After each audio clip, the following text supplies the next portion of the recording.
No, but like the I don't know, just the way it's posed and everything, just Is is my audio like too loud, too quiet? They're good. you're Okay. fine. What? Just kidding. No, because sometimes like I'm told I sound underwater, Huh? and then sometimes it doesn't sound right. That's why. But we're here. All right, we are live. The link has been sent to the appropriate places. I'm actually gonna also drop it in the prod chat, Benji, if you could put it on the Facebook page. Yeah. Can you also mute me since I'm away from my phone? Yep. All right, so the jurors are watching.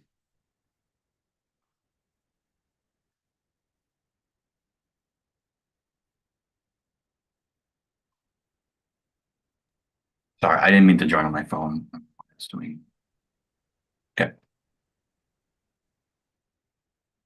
All right, hello, Jake, Evelyn, and Josh. You guys have made it as far as you can in this season of Distortion Survivor, and you guys have made it as far as most people have made it in general. Now, tonight is the night that you will plead to the jury for the chance to win this season, not only to get bragging rights as the sole survivor, but to win a Distortion Survivor buff. All right. Just give me one moment. Should be more prepared. All right. So, according to Jake, Jake won the final immunity challenge of the season, and he has decided that the opening is going to be Jake, Evelyn, Josh, and then the closing is going to be Josh, Evelyn, Jake. You guys will have 6 minutes for your opening, 6 minutes for your closing, and the jury will also have 6 minutes for questionings as well. Is there any last minute questions before I get my timer up and hand it over to Jake to start? Is is the jurors going to be in here, or are they just watching? So they will be watching from the live stream, and when it comes to their turn, I will be sending it over to them. They will be able to join from there. Okay. All right. Any last minute questions? All right. Sounds good. In that case, I have the timer up. Jake, whenever you or give me 1 second. I do not have the timer up. I'm actually a liar. Where is it? Where is it? Where is it? Where is it? There we go. All right, your time will start, Jake, when you start speaking. Awesome. So hello all. Happy to see you all again. So I want to dive right into it. I know I have like 6 minutes. I wanted to touch on everything pretty briefly as well and give you guys some time to answer questions during the question part, but I want to kind of elaborate on what I kind of felt my game was coming into the game, my plan to the game, as well as how I had to execute, different being adaptable type of thing. So I wanted to explain a lot of that as well in this intro and opening period. So coming into the game, my plan to the game was very simple. Playing only one other long-term org. I only had one thing to go off of, and that was my inability to, I guess, make relationships in the game, and that was my biggest downfall in that game, I believe. So making Final Three, I'll give you all a little backstory. I made Final Three, um, and I think my biggest downfall in the game because I had people in the game I was very close to, and that was great. But I also had people on the jury that I didn't say a word to, didn't really mingle with, didn't really get onto a personal relationship wise. And asking for their vote at the end, it just didn't feel right. And of course, I didn't get their votes because I didn't make those relationships of mine. So my focus into this game was talking with everyone, getting to everyone on like a personal level, like a human level, not just on a gamer level, but like a human level as well. Actually getting to know people, not just like being like, hey, like, how's your day, but just, getting to know people, like, on a personal level, like I said. Like knowing that like Josh likes Adele, or like everyone likes to play video games, or like even like the merge wise, like hey, Memphis has a cute dog named Fig and he works for Trader Joe's. And so like stuff that Billy has, she loves dogs and she's a teacher, stuff like that. Just that can go a long way with helping you form these bonds with people you're asking for at the end, because the game is cutthroat as well. And I think my worry doing that was that, like, hey, if I get close to these with these people how is it going to be? It's gonna be harder for me to vote them out in a way. But I would say um, it only helps you because you're getting to know people on a personal level and you're connecting with them on a personal level. And at the end of the day, it is just a game. But so my plan going into this game was being very much a social player, talking to everyone, but also not leaving any door open. I know we had a 5-person alliance coming at the start of the game, which we heavily used for the first couple of votes. But I also wanted to have other different avenues and different stuff in that main alliance. So I had a core alliance with Josh and Topher as well, another just a single duo with Evelyn as well, stuff that helped me out in the game as well with Shanice and Noah as well that were in that 5, but there were sections of that 5 that I broke off into. Um, I mean, doing so, like if we had to vote someone out, and obviously, we didn't have the start we won. Obviously, we were one of the worst, I think, org tribes of all time, losing 5 straight challenges to start of the season, 4 of which we had to vote out one of our own. And a lot of people I were aligned with, like Justin, I had alliance with Justin and Shanice. And Justin had to go. That was the very first we had to go out. Next was Noah, the rock draw. That, of course, hurt. That was one of my closest allies, as well as Shanice. Shanice is someone I went into the game with, knowing it on personal. So I knew her in the game. I trust her 100%. But I knew I had to keep my options open in the game and building those relationships in the game with Josh, with Evelyn, with Topher have helped me to get through the whole kind of merge part until the merge part of the thing. But having shield in play, but also being ability to being able to be in every kind of main kind of vote as well. And of course, having to pivot, stuff's not go our way, but pretty much, and we know that for a fact. Did I play a perfect game? No, but I play a game that, I'm proud. I think I played a game that was very much, play from the bottom up. Our tribe pretty much this season was on the bottom. Being on a tribe where we were down 7-4 at merge, after Topher home 7-3, we had an upward battle to get to the end, for me, at least on my own. And I knew I had to make inroads with the other side, most notably Memphis, Scott, Justin, who I align with closely, tell me to get further in the game. Being down 4 votes early part of the merge, I knew I had my work cut out for me, but I did not give up. I kept fighting on. Most notably, my moves, I would say, were of course I think the Topher vote I was main callous with that vote as well. Knowing, like I said, intel from the other side about the whole vote, knowing intel from Memphis, from Justin, a little from Cody in that vote as well, about where the vote was going to head it, that I like to not tell Topher to better my game as well. I'll go into that as well. I'm guessing you guys will have questions about that. I'm more happy to answer that in during the question periods. Most notably, one of my other moves I would say was the final 6 vote with Lily going home. My name was very much brought up in that game as well, in that vote, being able to get all those off of me and onto Lily instead of my vote, because those 4 to me. Getting Lily, who I had the biggest start out of the game already, which is huge. Of course, my L play at Final 5, which is a huge move for my own game as well, and winning Final 4 to secure myself at Final 3. Like I said, I played a game I think I was very proud of as well, mainly built on relationships. This game is built on outlasting, outplay, and outwit. I think we all, of course, did the outlast part, but how do you kind of do the outplay and outwit part? I said outplay. I think I won challenges, I won immunities, I played idols. I played a game that I'm very proud of if I watched from the screen. But I also outwit a lot. A lot of moves I did were, my moves, getting in people's heads, getting people to trust me, being their number one. I think that's one of my biggest perks this season was being very likable in this game. I didn't have too much of a target on my back to where I was, the biggest threat, but I was also never the like, lowest on the totem pole where I would be picked up early. I was kind of in the middle for like the most part of the game. And at the end, when it was my time to strike, I hit the ground running. I knew I had target on my back from my final 7 or final 8 on. I knew I had to keep going, and from then on, I took that road onto the final 3, and here I am today speaking to you guys now. So hope you guys have a great thing. That's my intro opening. All right. Thank you, Jake. All right, Evelyn, your time starts. You start speaking. And you're muted.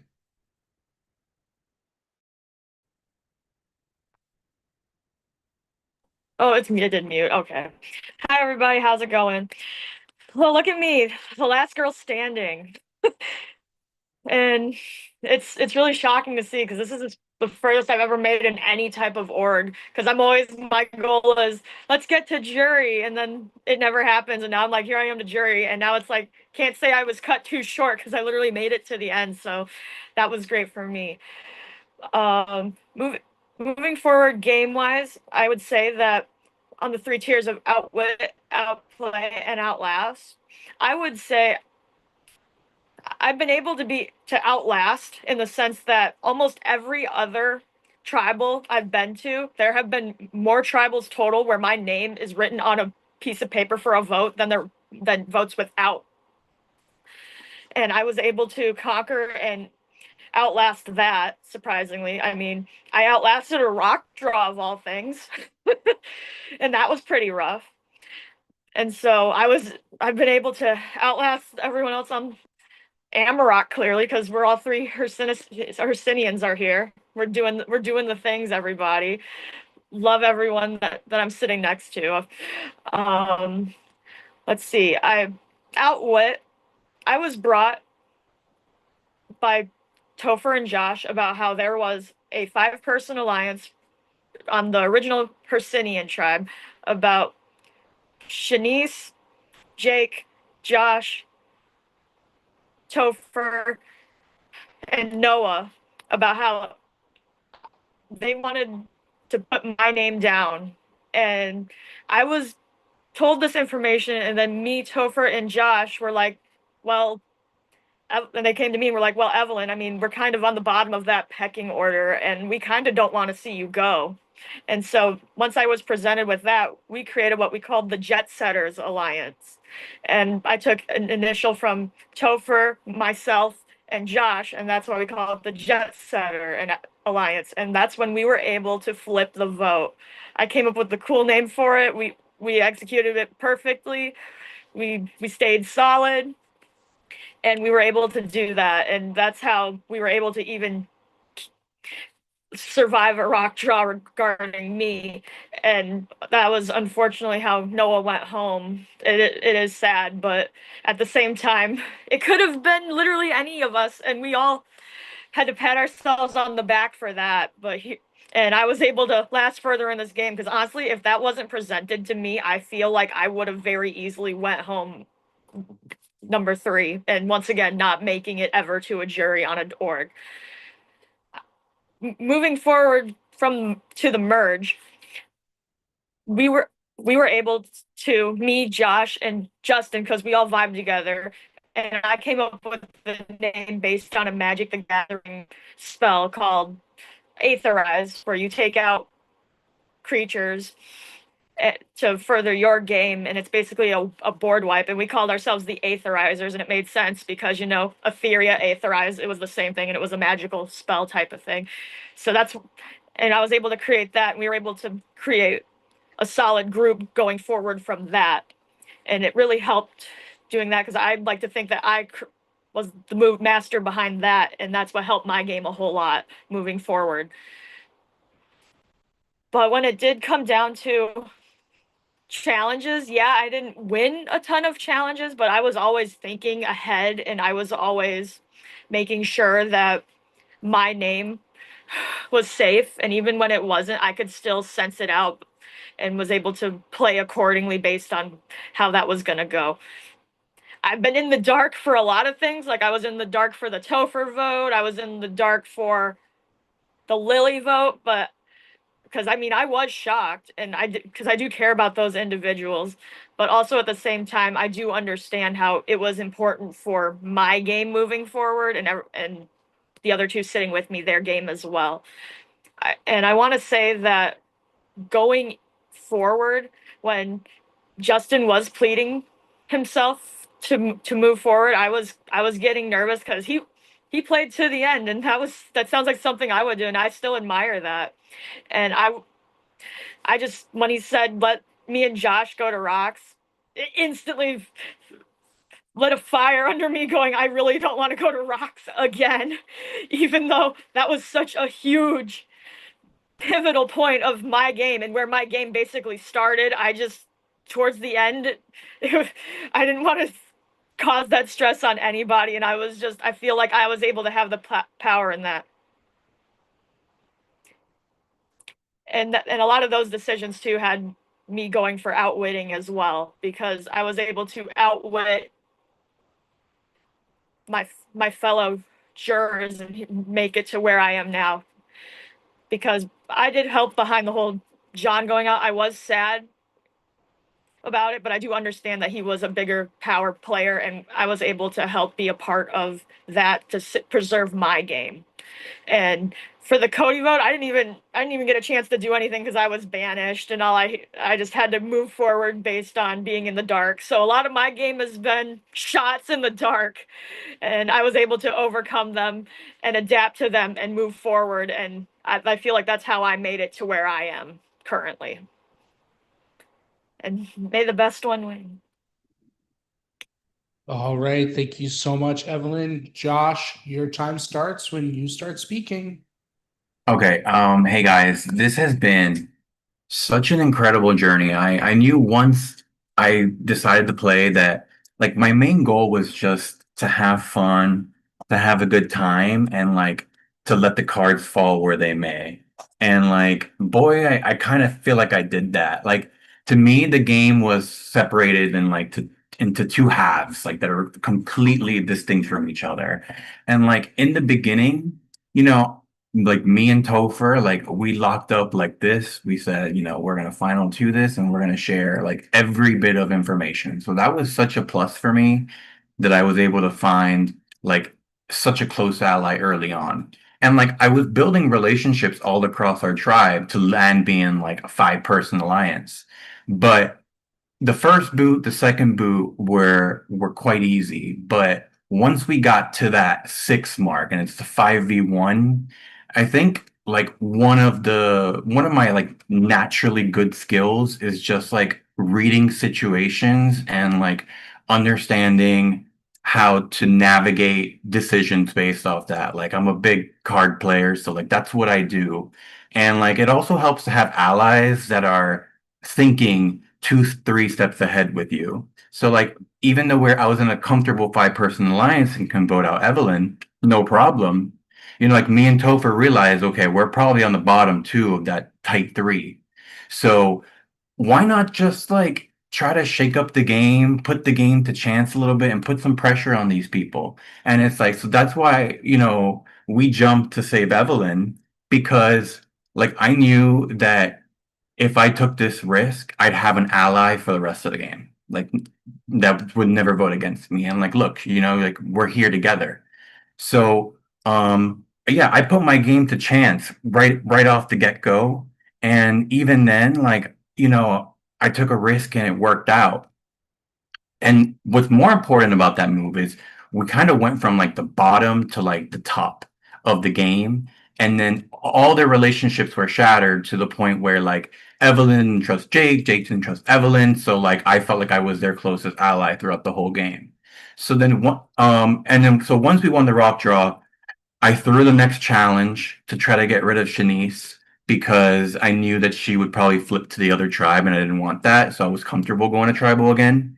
And so then once we landed in the swap, like I'm like, okay, us four, we got to stick together. I know Evelyn wanted to vote out Jake. Jake wanted to vote out Evelyn that round. But I'm like, guys, we got to vote out John here. And like John's a dear friend of mine, but like that's what the game kind of demanded from us.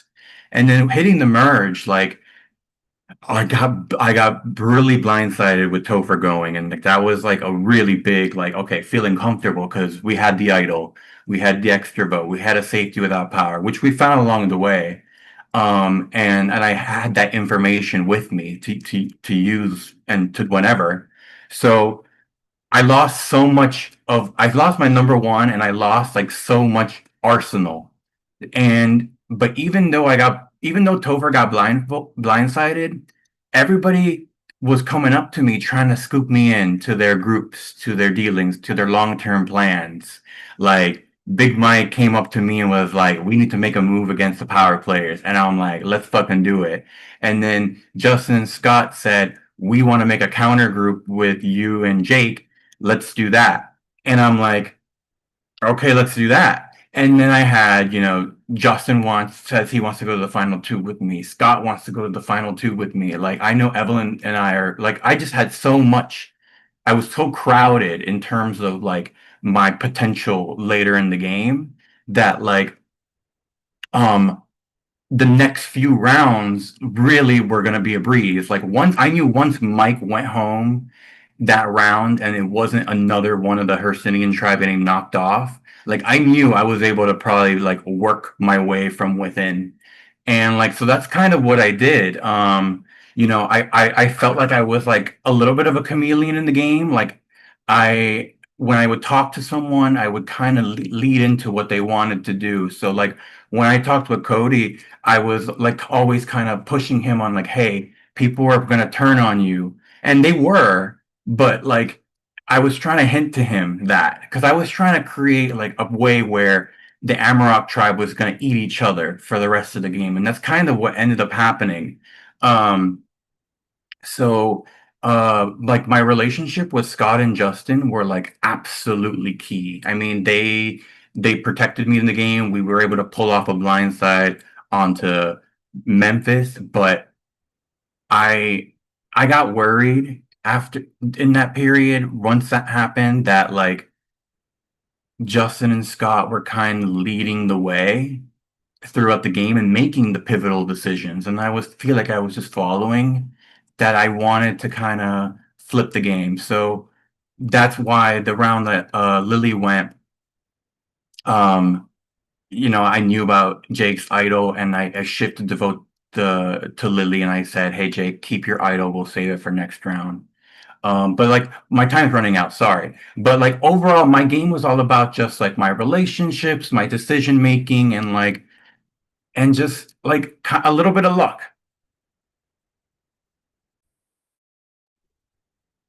All right, thank you, Josh. This far ahead. But the next juror is coming in, so just give it 1 second.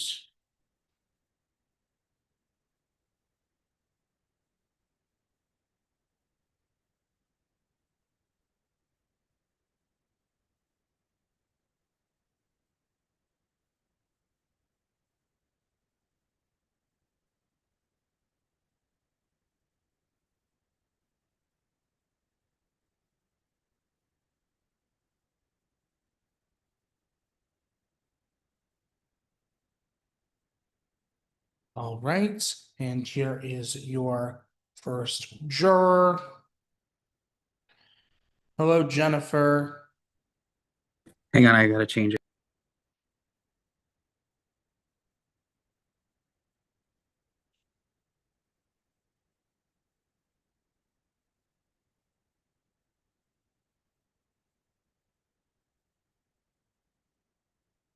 All right, Topher, when your time will start whenever you start speaking.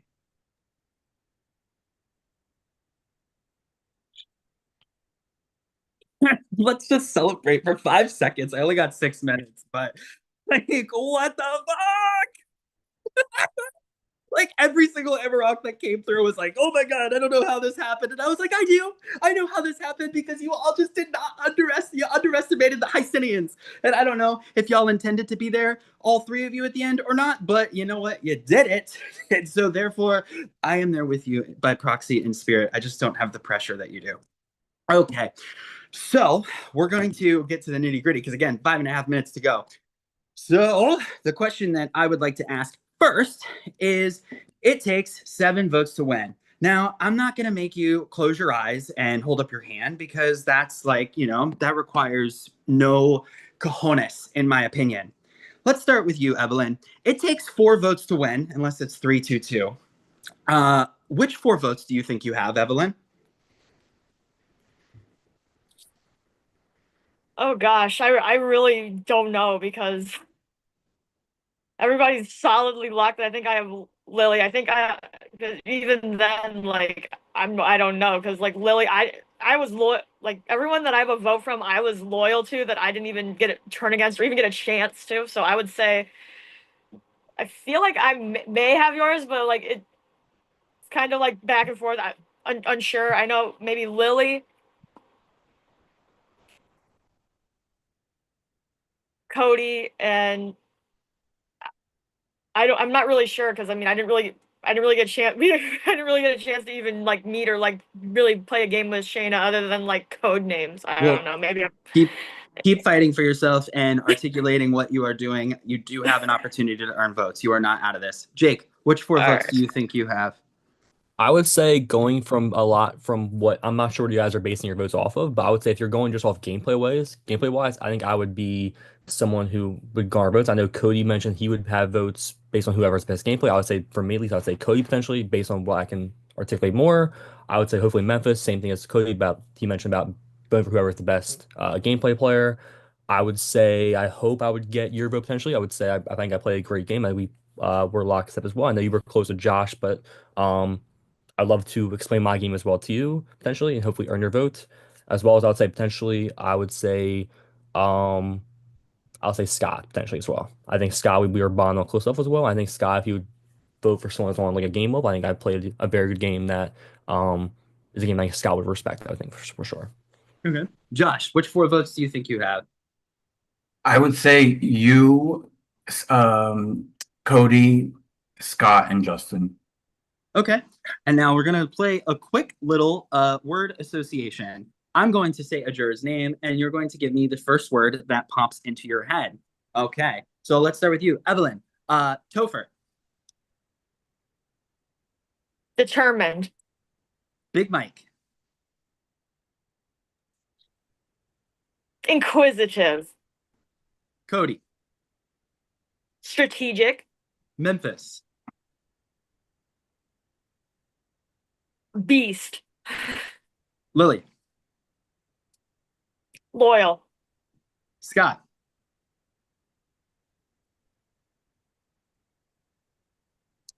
Ready. Justin. Like I'd say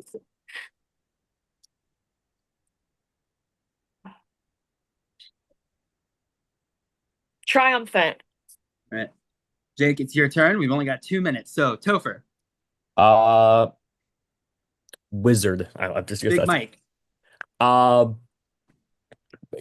interesting, Cody, dominant, Memphis, strategic, Lily, a force, Scott, under the radar, Justin. determined. All right, Josh, your turn. Oh my Topher, God, they stole so many adjectives from me. Okay. For Topher, I'm gonna do competitive. Big Mike, Big Mike, spontaneous. Cody, Cody, determined. Memphis, Conniving. Lily, Passionate. Scott, Focused. and Justin. Also passionate. All right. Awesome. I am so damn proud of all of you. As sad as I was every time that I couldn't go, I had to go another round without being able to reconnect with you. I was so ecstatic every time you sent another Amarok over to me. I placed a curse on the Amaroks when I went out with all of my things in my pocket, and the Topher curse is real. So there you have it. Good luck, all of you. I'm telling you, it is a very tight race, and people want to hear that you owned your games. So you guys really need to I know it's so hard to say, what does own it mean? I swear to God, I'm owning it. Just be intentive. Like you intended to do it. You didn't, that wasn't just kind of what happened. It was what happened because you said it was going to happen. Okay. So you guys got this. I love you guys. I'm so Much love. Kick ass. Love Kick ass. Topher. All right. 10 seconds left. Topher out. All right. Okay, he left. Okay. All right. Next up is Cody. Cody unfortunately could not be here today. He's having some issues with his Wi-Fi and his data, but I am here to read his question and let me get the timer started. It's just a short question, and Cody says he does not care what order you answer it in, so we will start. Cody says, "Hey squad, I can't attend due to data limits, but wanted to say I'm proud of the finalist.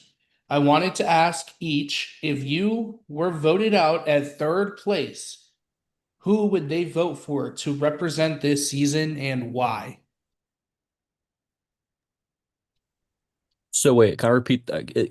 You're saying if I got third place and I had to choose between Evelyn or Yeah. Josh? Cody states I wanted to ask each, if you were voted out in third, who would they have voted for to represent the season and why? I'll go first. I would say I would vote for Josh. I know me and Josh played a similar game, very differently, but similarly where we were kind of alive. We were in a lot of the same votes as well, but I would say my gameplay and my vote would be based off, who played the best game. I think Josh did a very good job with um forming alliances early on, as well as taking them throughout the merge as well. I think Josh, of course, he won a immunity challenge. I know he won the mark challenge, getting a lot of marks, which are from people who would give you their vote at the end. So he obviously did the best job with that. Obviously he was, I think played, he had the one vote that he got, I guess Memphis out, whatever the case was. Um, I would say, yeah, I would say mainly that's my main thing. That's Josh played a very good, strategic. I mean, outplay game for sure, outwit and maybe outlast. But I would say my vote would probably be for Josh. Do you want to go first, Evelyn, or me? I say you can go. Okay. So when I vote in games, I don't typically just vote for the best player. I vote for who I personally feel like I've had my journey with the most. Like when I think of my experience, that's who I like to vote for. So it would probably be Evelyn, just because my game was very much wrapped from with hers from the very get-go, and we experienced a lot of this game in together. So that's where what my vote would go. Oh, this is so rough because I'm like, even if it could easily go to either of you and I wouldn't even be mad. So this is rough. But yeah, no, I would, I would say Josh, mine would go for you because you, you early on, like you didn't play the game too hard. Like you did it where you needed to do it, and you always had something behind everything that was done. Like there was always a little piece of you in every part of this game, even behind the scenes. You're like the unsung hero. You were like somewhat under the radar in the like towards the merge, because I know we weren't really under the radar with, every tribal. But you were able to be under the radar, and then when you needed to step up to the plate, you did it. And you were able to be real and genuine, and you were able to rise from the ashes and do the thing. Oh my So God, my vote will go for Josh. that's so sweet. Thank you. All right, and with that, thank you so much for answering Cody's question. I'm going to stop this timer, and I'm going to let in the next juror.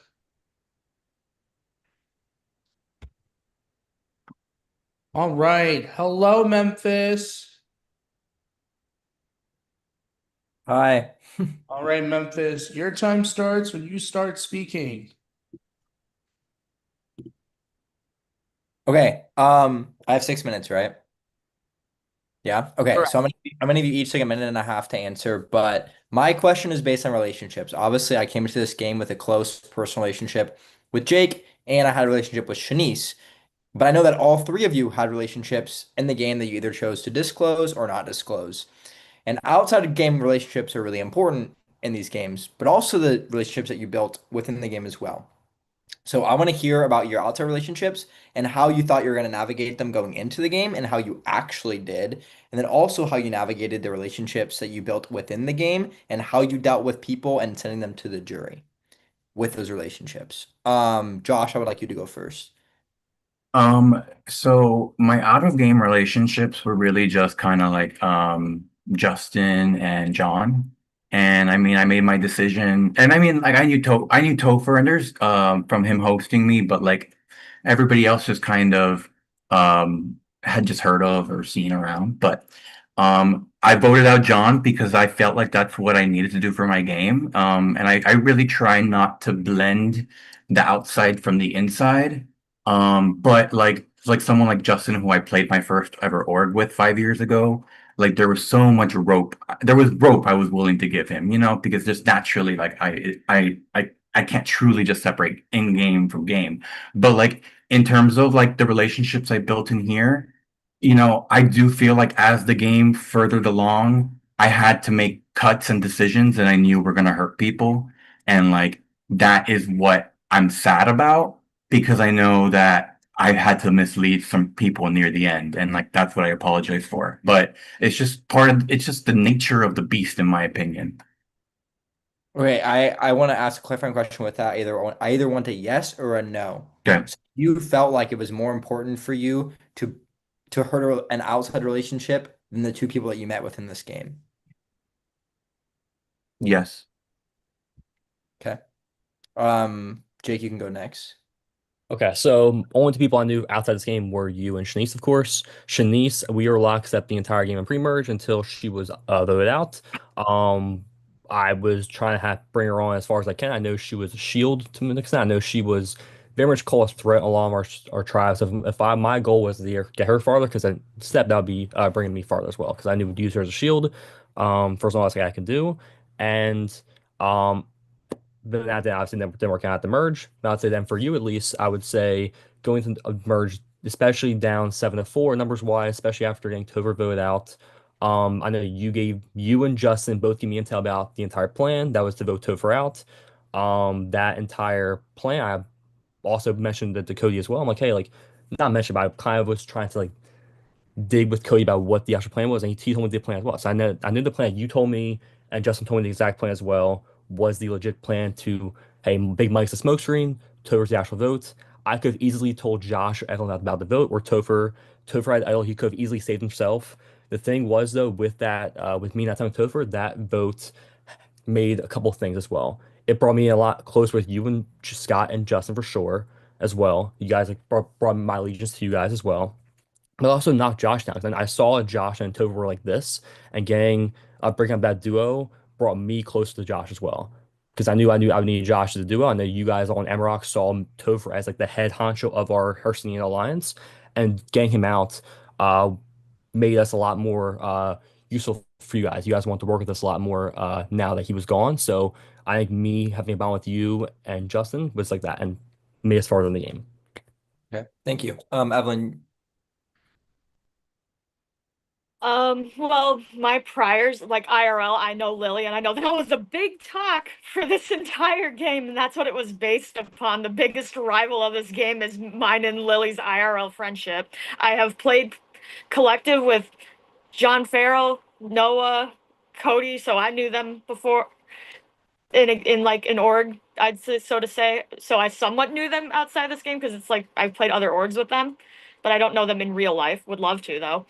Um, and moving forward, I did what I could. Like it really helped that me and Lily were on separate tribes when I did find out. Like we didn't like I didn't even know she was gonna be on this. I just told her I applied for this, and then I was shocked when I saw her name on the Facebook page, and I was like, wait, she's here. But then it really helped that because she was able to play her own game and I was able to play my own game.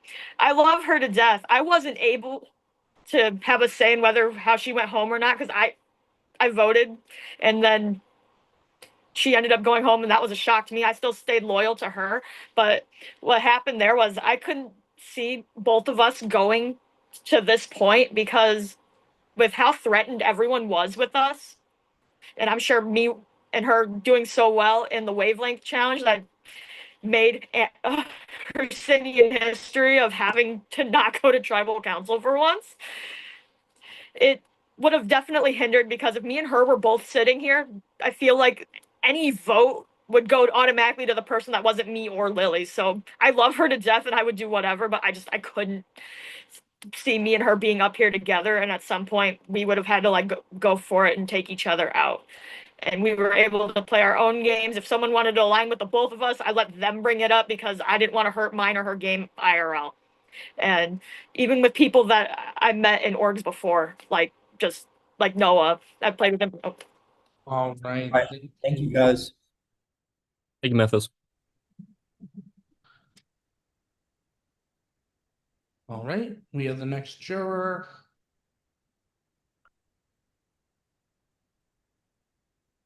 All right. Hello, Lily. Your time starts when you start speaking.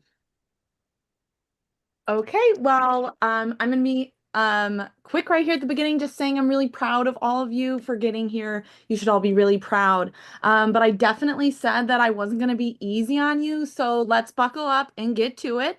Okay, so first I'm going to give you guys a little quiz. I want to see how well you guys were able to perceive my game and where I was actually at. Okay, so if you, and again, this is what I believe to be true. Maybe not necessarily what actually happened. Um, I'm gonna count you down from 5 when I say go. You're gonna raise your hand if you think the statement is true. If you think it's false, you're gonna do nothing. And make sure you're, doing it right away, or I'm gonna think you're copying or something like that, y'all. All right, so again, if you think my statement is true, you raise your hand when I say go. All right. I rated Scott number 1 the most times. 5, 4, 3, 2, 1, go. Oh, interesting. So you all think it's false. You were all wrong. It was true. I rated Scott number 1 the most out of anybody, so you were all wrong. Okay. The award I hoped to get the most was Villain of the Season. Raise your hand if you think it's true in 5, 4, 3, 2, 1, go. Evelyn, yes, that's actually true. I went into this game wanting to be a villain, and I think I failed. So good job, Evelyn. You were correct. Okay, next one. I was willing to vote against Evelyn during the game. 5, 4, 3, 2, 1, go. Okay, yes, you all got that correct. I was willing to do that. I didn't want to do it right away, but I was willing to do it. So you all got that. My biggest regret was not voting for Scott sooner. 5, 4, 3, 2, 1, go. Jake and Evelyn, you are correct. That is my biggest regret. Thank you, Scott. Last one. I typically rated Cody in my number 2, 3, and 4 spot. 5, 4, 3, 2, 1, go. Okay, so Josh was the only one to get that one correct. That one was false. Cody was always further down. He was sometimes in my 4, but it was usually like my 5 and my 6. You can't trust Cody. Love you, Cody. Okay, next games. I love a scavenger hunt, y'all. So buckle up. We're doing a scavenger hunt. You want to win this so that you can answer questions for me and get more of my time. Okay, and we don't have a lot left. Okay, whoever brings the item back first gets the question. Josh, for not participating in the scavenger hunt, you have to sit out for the first question. Okay, so come back. Once I say go, go get the item. A coin, go.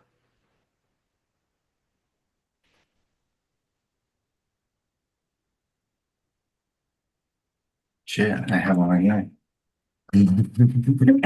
Okay, Jake, you get my first question. Why was I the biggest threat at 6? Lily, I will tell you this right now. It was more so the fact that I know your background as a teacher, and you're very good at articulating words. And as a person who is not the best, I would say articulating words, that was my biggest weakness in a Final Trouble Council. Not so much your gameplay, just the fact that like you could say your game that you want to in a way that would hinder my own game without even putting me down as well. That was mainly the fact that I saw you as a threat that way because your ability to explain yourself as well. Like everyone Okay, wanted to love work. that. Was All it. right, Yeah. I'm cutting you off, Jake, because we got another one to go. All good. Josh, you are in. Everyone go get a ping pong ball. Go, get a ping pong ball. Okay, Evelyn, I believe I saw Evelyn come in there first. I apologize, Jake. It was very close, but I think it was Evelyn. So Evelyn, what did you do better than Jake and Josh?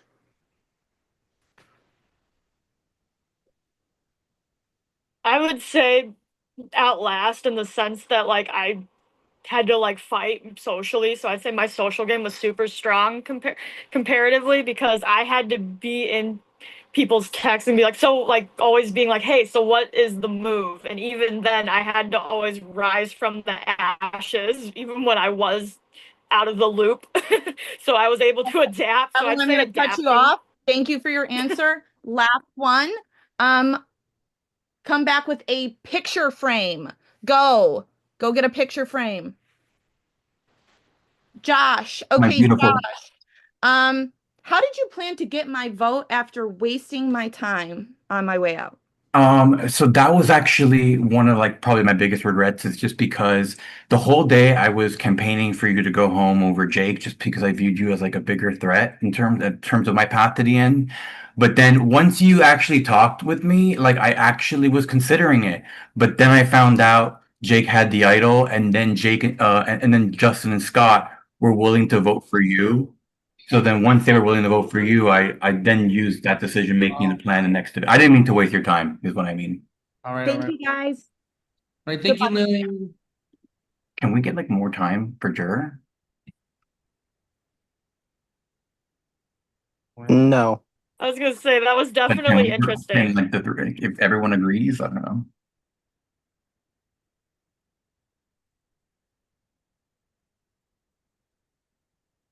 I'd say I like that, not just me monologuing. I feel like I'm out of breath when I gotta talk, like explain myself.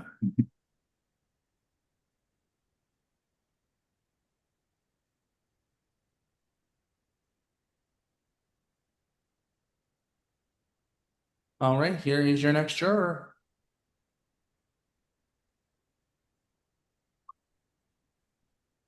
All right. Hello, Scott. Your time starts when you start speaking. Well, hello. Was having some technical difficulties. I tend to yap a lot, and we all know that, so I kind of want to get straight down to the point, but I do want to say congratulations, all of you.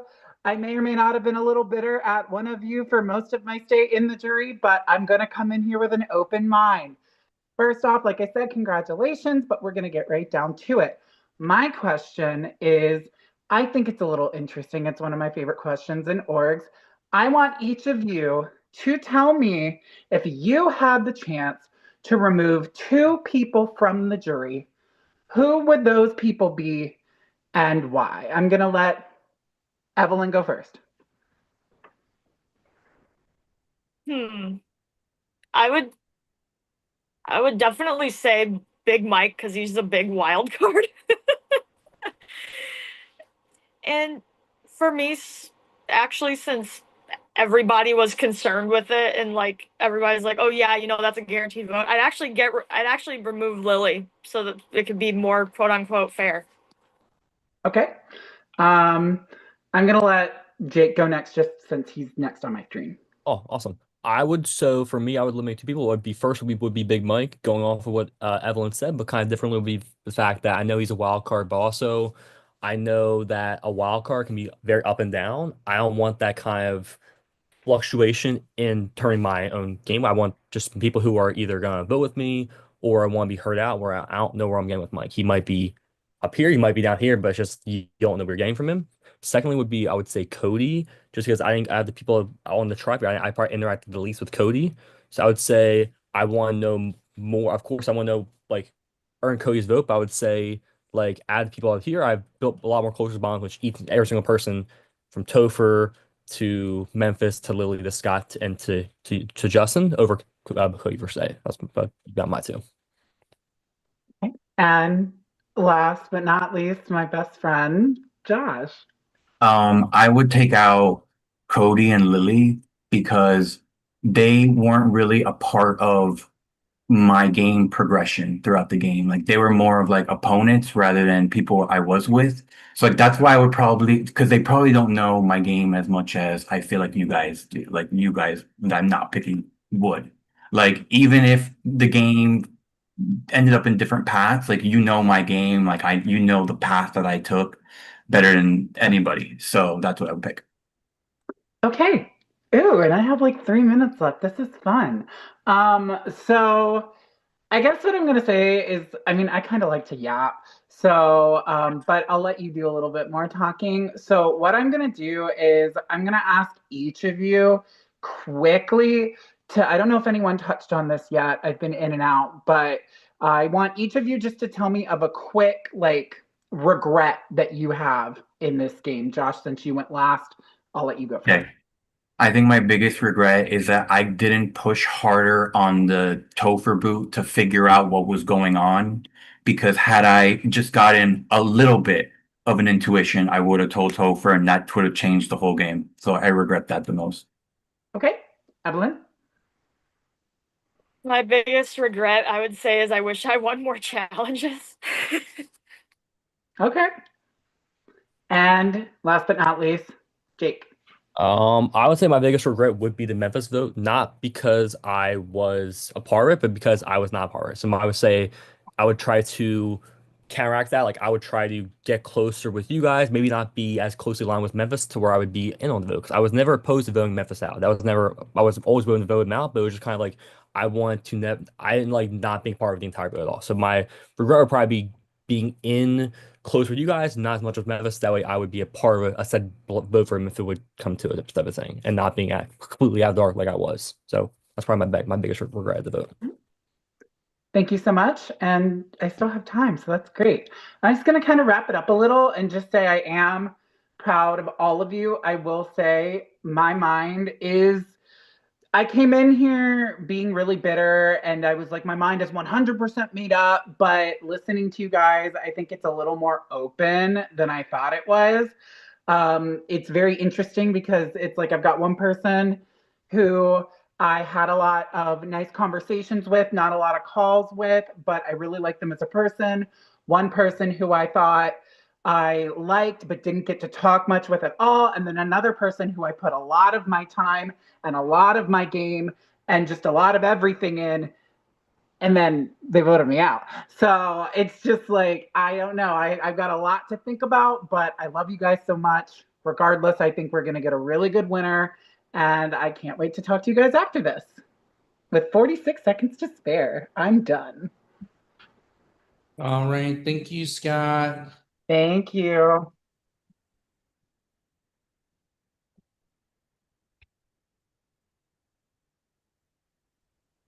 All right. We are waiting for the next juror. In the meantime, I will reset my timer.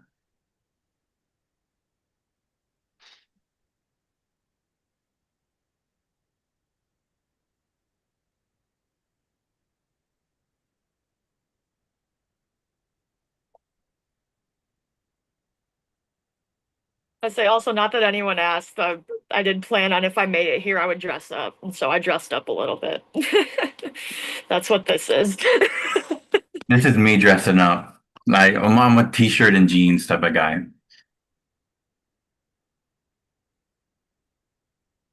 I mean, this is comfortable, halter top. But you look beautiful tonight. Thanks.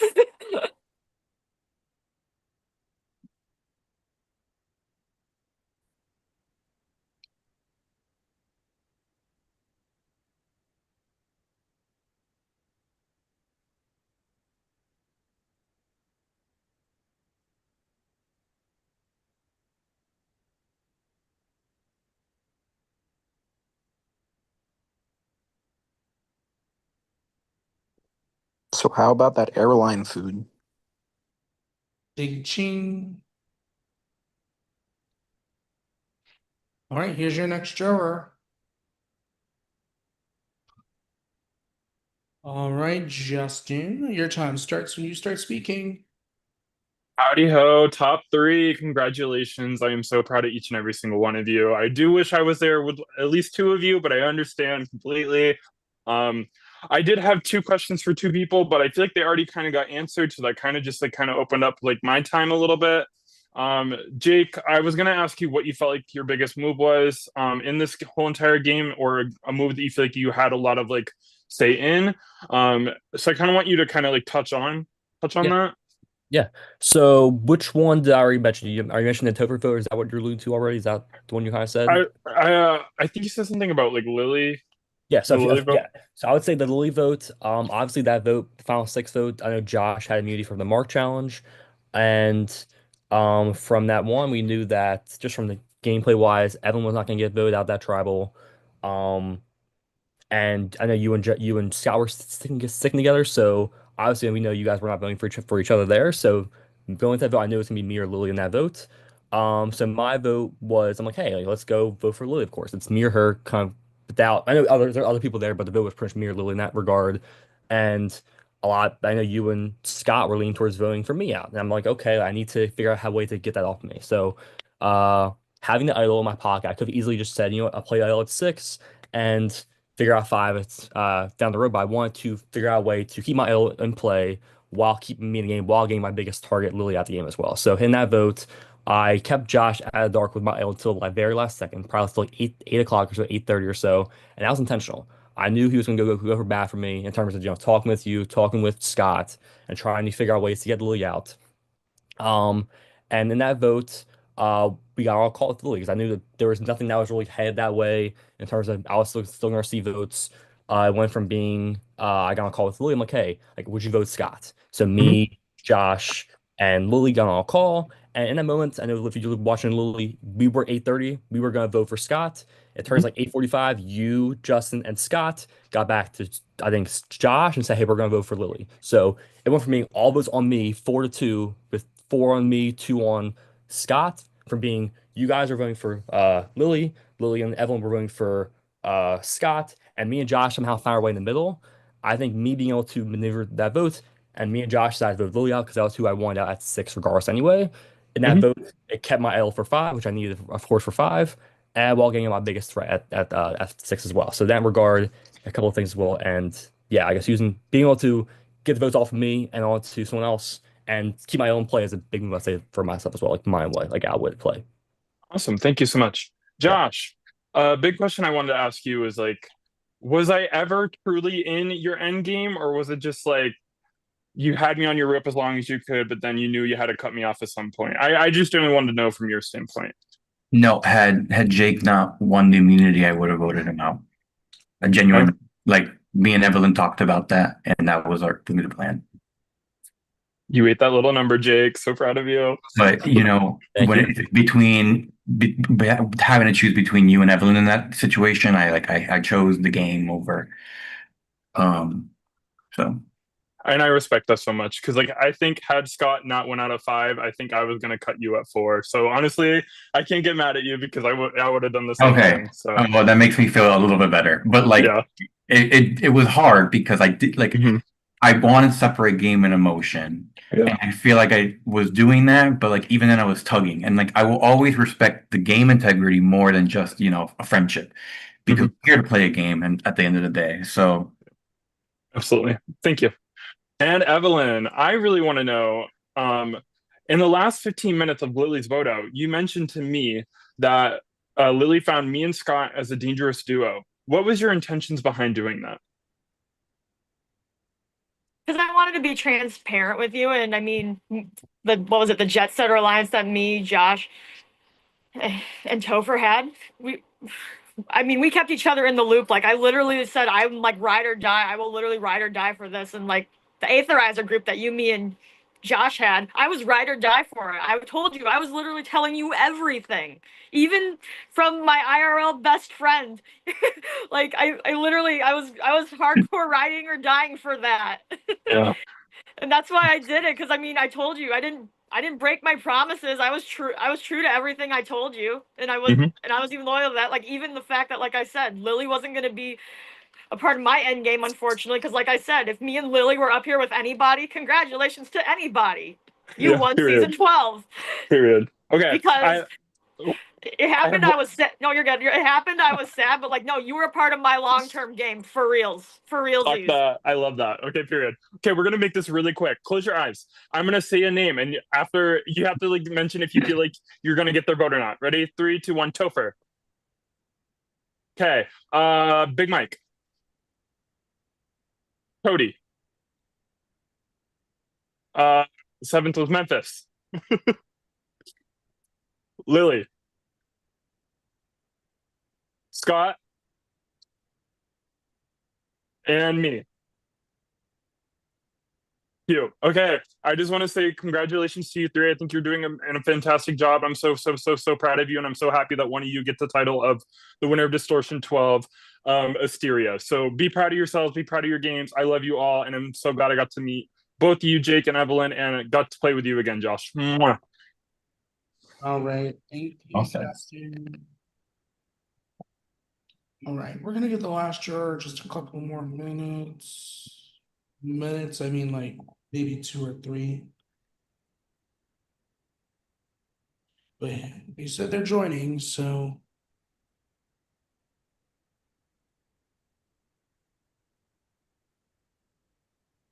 Longer.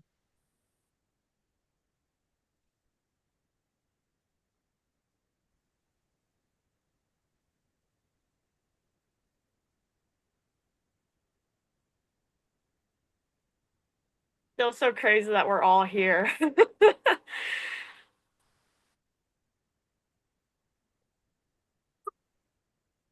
I was gonna say it's like I'll say here you go. I was gonna say here's your answer for tonight. It's like the tortoise and the hare. Slow and steady wins the race. There's your sort of made up mystical tale, Seb.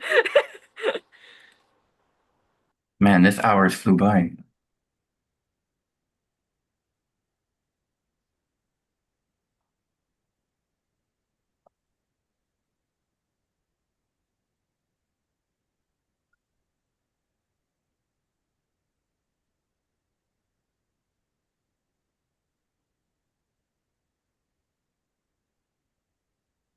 all right, here is your final juror.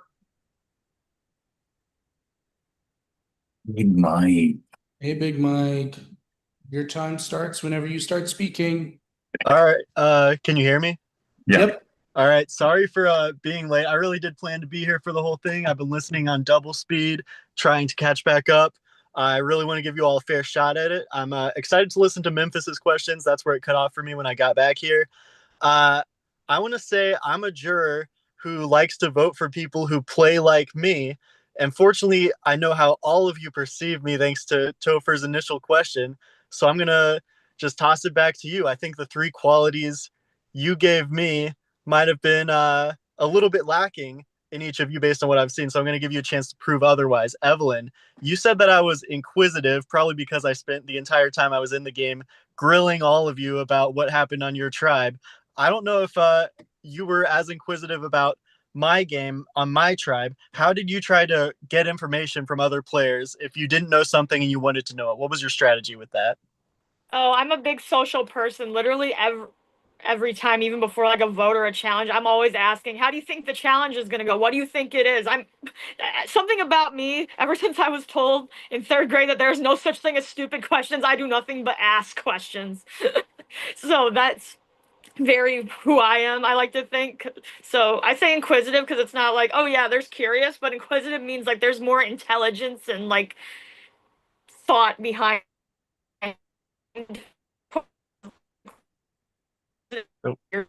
about affects your like domino effect moving forward. Like there's a cause for this question and an effect as an answer. All right. Good answer. Jake, you said I was interesting. I haven't listened to the entire jury phase yet, but what I've heard coming from the jurors coming in, a lot of them compliment you. Not all of them complain about you. And from what I've heard, it's the complaints about Evelyn and Josh that really make me think, oh, I want to vote for this person. They made these people mad. What was really interesting about your game that I didn't see? I would say a lot of stuff I did under the radar as well. I would say the Tober vote, I was in my social ability to get in with Memphis, to get in with Justin, to get an idea of the plan. I will take Justin. I won't. I don't know if I can give you credit for your social ability to get in with Memphis. Okay, that's fair. So I would say for Justin for sure, and then I would say a little bit with Cody because Cody mentioned the plan as well. I kind of double checked it with Cody as well once, like fact checked it with Cody. But I would say, getting with Justin and Memphis in the alliance because we were down numbers at that point 7-3. We knew I had to get into alliance, like weasel my way into an alliance.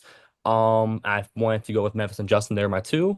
I would say being able to get Josh and Evelyn in the dark about not telling Topher about that vote, brought me closer personally with Memphis and Justin and they wanted to go for you next.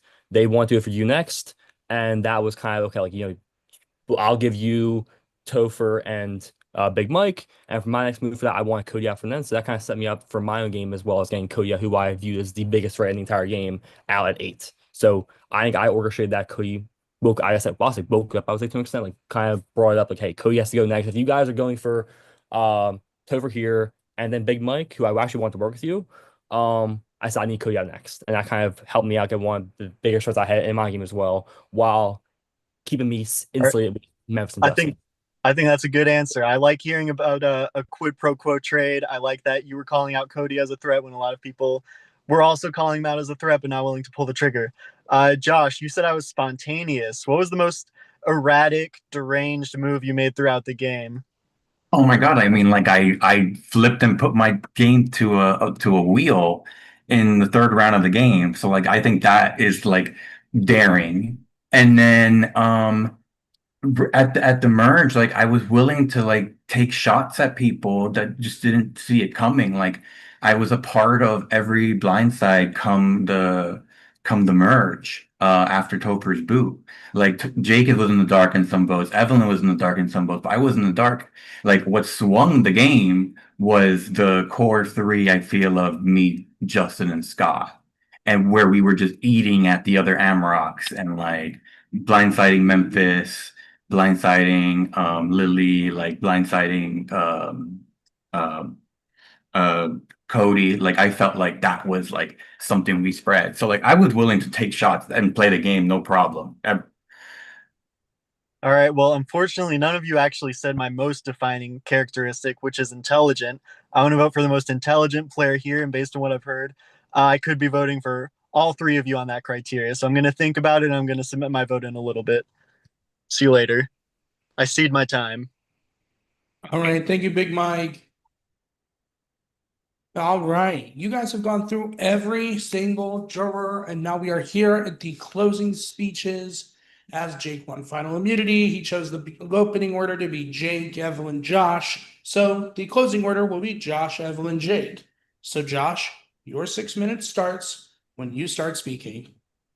I'm like not even trying to ask this, but like I really enjoyed like this group of people. Like my main goal is to have fun, but like as a competitor, like it was tough. Like this was a tough ass game, and my goal has always been to just take risks, do the best I can, like be who I am, and like try to make the best strategic decision I can with everything I know. Like I tried to be a chameleon and like work with all different angles, but I was always thinking like, how am I gonna get us three to the end? Like, how are we gonna be able to like knock off the Amarok tribe? And like, I feel like I really focused on doing that, and working with the right people that I had to at the right time. And I think that's not really by accident.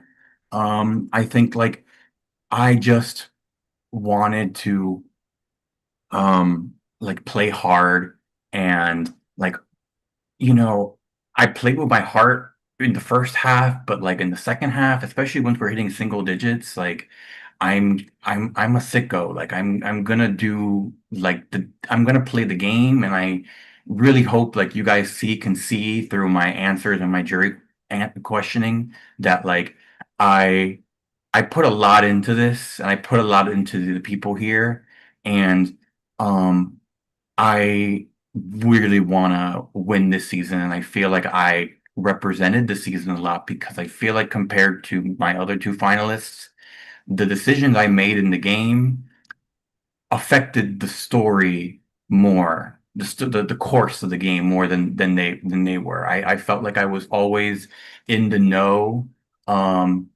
throughout the whole experience except for one vote right at the merge when I was lacking a lot of information. But once I got in that merge through that first vote, I felt like I was really able to like grab a hold of what's going on, who feels what about who. Like I linked up with Justin and Scott where we made the four with Jake to swoop up the game and get rid of people who were kind of in charge a little bit. Um, Collapsing the game onto Cody, then like doing the sharp blind side on to Memphis, which was like a tough decision because I mean with Memphis, for example, like I thought I felt really good with him throughout the experience, but then like right after the Cody boot, I remember telling Scott, Justin, and the other people, wow, like he won the veto and like didn't use it on the guy who threw it to him. Like that is some like cutthroat ass gameplay. Like he didn't even say like, oh, I'm really sorry. Like it was just like, hey, you're not good for my game. So that's when we're like, okay, we got to get Tim out of here. And then the Lily Boo is really where I feel like that's why I'm sitting right here because I made a decision um, and I was pushing hard as fuck that day to get rid of to keep Jake more than to get rid of Lily. And I remember Justin and Scott didn't want to, and Evelyn knew Evelyn didn't want to either. And then once, the time was ticking, and then I was talking to Jake and Lily about, maybe tying up the vote, flipping there, but it didn't feel right. But then once Justin and Scott, when I talked with them, like I think it was like 8:50, um, and I said like, and they said, okay, well, let's vote out Lily. And then I said, okay, her. So then I go back on call with Jake with like 2 minutes left. I'm like, hey, dude, like you don't have to, don't play your idol tonight. Keep it for tomorrow night. And by doing that, in a sense, like I ruined like Scott and Justin's chances in the long term because now there's her sitting in control for the first time in the game. So like that is kind of a big role that I played in that situation where I felt like now I'm like essentially needed by all parties. So long story short is I know I sound, oh my God, hearing myself talk, I'm such a fucking game bot. It's ridiculous. But like that's just kind of, I guess, who I am, right? Like I love games. I love like anything skill, strategy. Like I grew up playing Stratego. I play poker on the side now. Like that's just, I'm too competitive for my own good. But like at the end of the day, like if I got, voted out, like I mean, I would hope I'm like would enjoy the experience that I shared with you guys, even if I couldn't win, because it's hard to win a fucking game. So all I ask is that you can see and hopefully see my like determination in this and how like I felt like I just did the best that I can do. And like, if it's not good enough, it's not good enough. But like, I felt like I played to the best of my possibilities. I'm sure I made some mistakes along the way, but like, I landed here and like, I'm thankful for that. So I appreciate it all. Like, I really hope you guys could like friend me after this, whether you vote me or not. But um, thanks, everybody. All right. Okay, Evelyn, your time starts if you start speaking. All right, well, here it is. I would say for me that two things I can take away from this is there is no such thing as bad publicity because ever since my name went to a rock draw, that lit a fire under my ass to make sure that my game had to keep going from there, and I was not allowed to hide in the shadows of anything, and I always had to make sure that I was doing something to counteract whatever I would do. So every time that there was a possible rogue vote of, oh, well, it was a majority vote for this, but then here's a stray vote for Evelyn. And I'm just like, well, okay. I don't know where that came from, but clearly I wasn't being able to float whatsoever that way because every vote, or at least every other vote, had my name written somewhere on a sheet of paper for me to go out at some point. I also learned that you're made to stand out. If I did anything in this game, it was stand out because I was both perceived as a social threat, and then even like, yeah, I didn't ever win a competition for immunity, but at the same time, I'm just like, you know what? I didn't, score at the very bottom either. So I mean, I was standing out by staying somewhat in the middle, but also standing out by having to adapt based on that gameplay after that fire was lit under my ass to where I had to go for it.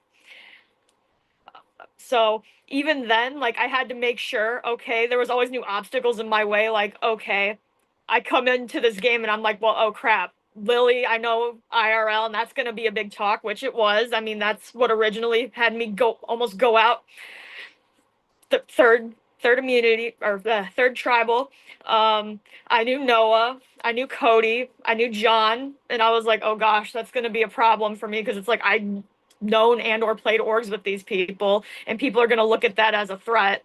Because regardless, I don't care what anybody says, in or out of a game, connections are key. Whether you have them or you don't, it is key, and it could also be key to your game's downfall because it's like, oh, well, we were threatened by this. For example, me and Lily doing so well on the wavelength challenge made her Hercynian history. There you go. But at the same time, like I've said, if me and Lily both made it to the end with anybody, that anybody would get the vote to win because everybody was so threatened with how well we knew each other. And it was like, okay, well, you know, whatever I say is going to go to Lily, I guess, or whatever. It's going to go to Evelyn, you know, those two are a package deal and it's going to have that mentality. So I had to overcome that.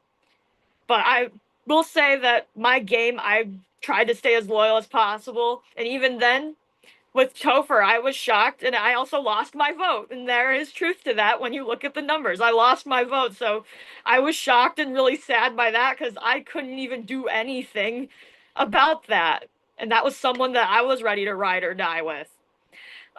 Lily, for example, me and her, yeah, we were on the wrong end of the vote, but I had to overcome and adapt that moving forward because there's always going to be the whole, oh, well, why this? Why that? Because you didn't vote with the majority. And I had to overcome and adapt that and try to basically start over. So literally my entire game has just been every single tribal trying to hit the reset button. Because I would say even in Hercynian before we would merge that, I really hope we win because I don't want to lose any more people in our group. And we still had to keep losing people in our group. And then that twist comes where we swap tribes and here we are, all four of us regular, and then we bring in John and Lily to the Bad News Bears Club.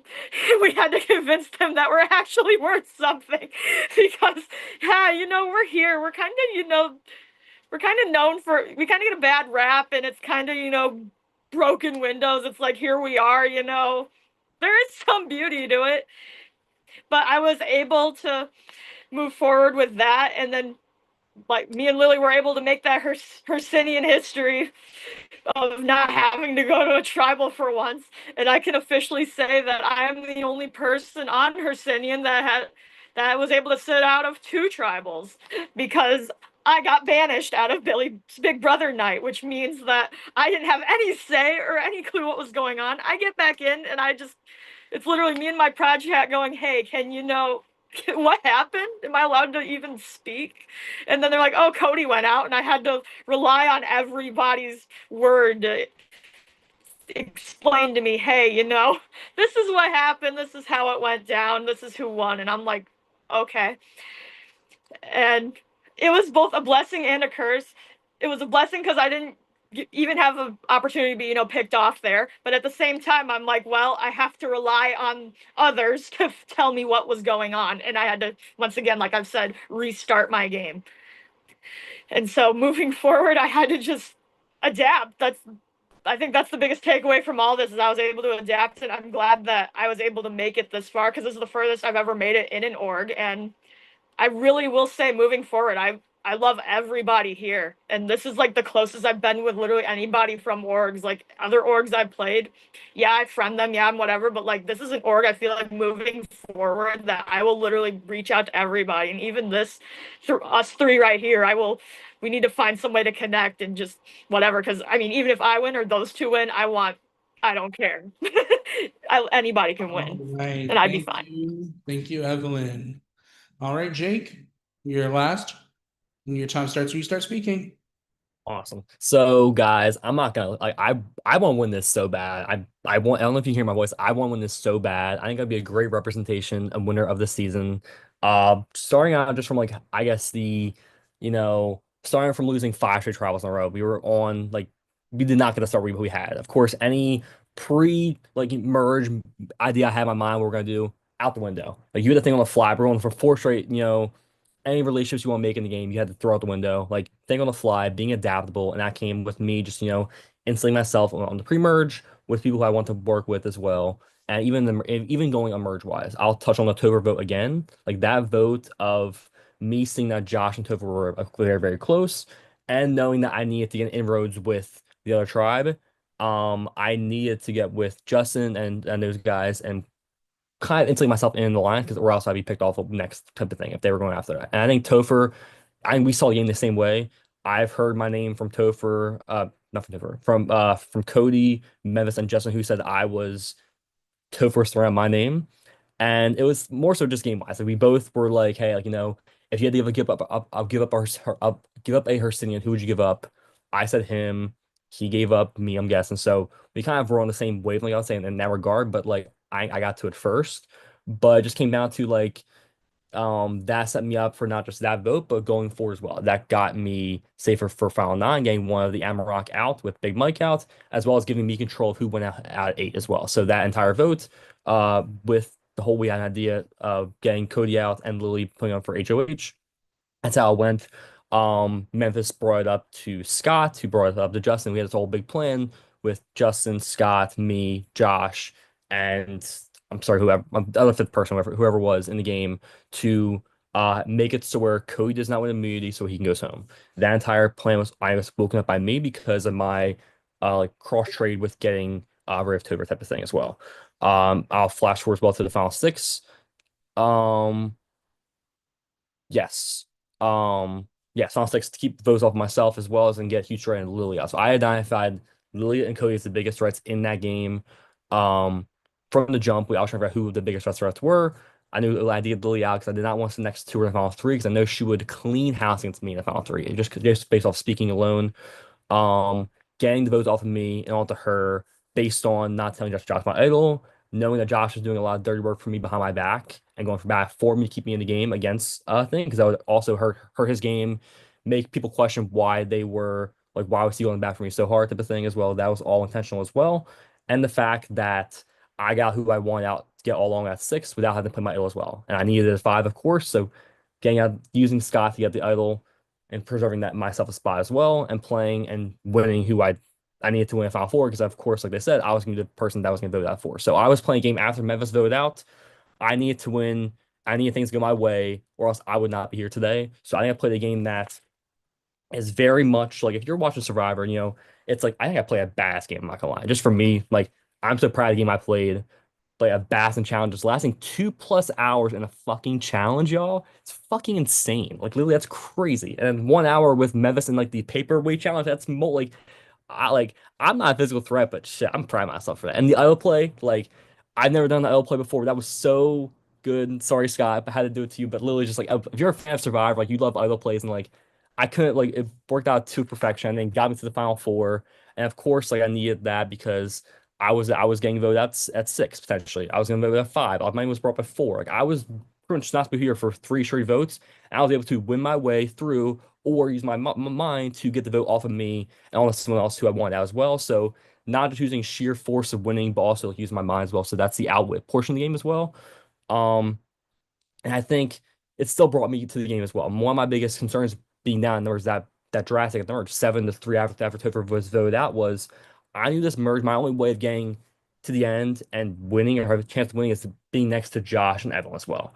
Having 7 to 8 members of the jury be from the other side was scary to me. I'm not gonna lie, it was very scary for me going up against. I'm like, if I bring any of these guys to the final 3, what's stopping them from getting all the votes from all their friends on the other side? I didn't, because of the luck of our tribe, we didn't speak to 40% of the tribe or most of their tribe until merge. So they have merge relationships, they have relationships with each other from pre-merge and the swap that we did not have. So I knew my only chance of getting to the end and winning, our chance of winning was with these 2 as well. So yes, we played separate games, but I also looked out for them as well. I was always deflecting votes off of Josh. If there was a chance, they mentioned Josh's name, I was like, okay, we're not doing Josh. Or if there was Evelyn, I'm like, hey, you know what? Let's do Lily instead of Evelyn. She's a bigger threat. Or hey, let's keep Evelyn in the game. It makes sense, type of thing as well. So yes, we played separate games. But yes, we were on the same tribe, but we played separate games as well. So I knew my only chance at getting to the end was once I knew Memphis was going out was to like, hey, I got to use my idol strategically to get to the end. That was my biggest my back pocket. I only told Josh when it came down to I knew I had to like my last card, like, hey, let's uh try get Lily in here, get her to switch her vote onto Scott. That creates some unnerving roundness between Justin and Scott, who then saw once Lily was coming for them that they were gonna vote for her. And out of clear blue, I was safe, had no votes, and then me and Josh voted our vote for Lily sent her home, which was my original plan. But I think I played a damn good game. I'm proud of my game I played. Hope you guys see it as well. I just hope that I hope you guys I explained myself well enough to where you guys can see me getting the win, and I'm just crossing my fingers I did not forget. All right, thank you so much, Jake. This is what's going to happen now. So, the jurors that are watching this, first of all, thank you so much for all being here. I can't remember a time that all the jurors were here. I know it's a small jury this season, and I'm super appreciative of it. That being said, it is now time for you to vote for the very last time. You are voting between Evelyn, Jake, and Josh for a winner. You are voting for a winner. Please remember, you're voting for a winner. God. Once you guys lock in your votes, please add us in your production chat. Once you do that, we will send you the Zoom link. From there, we will let you in once that vote is locked. As well, this is going to be sent to the pre-jurors so they can watch the vote reveal as well. As well, we are live in the VL, so if you want to make any shout outs, you three, now will be the time. Just give me one moment. I do want to shout out a couple of my friends in the VL watching. I think Mackenzie's watching. I think Tony is watching. I think possibly season 11 winner Austin might be watching. Shanice, if you're watching, love you guys. They try and make you guys proud, but yeah. I saw him in the comments. Shout out Logan Hooper.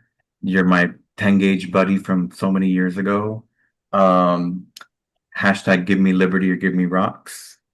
And then I don't know who's in the BL. So if you're watching me, thanks.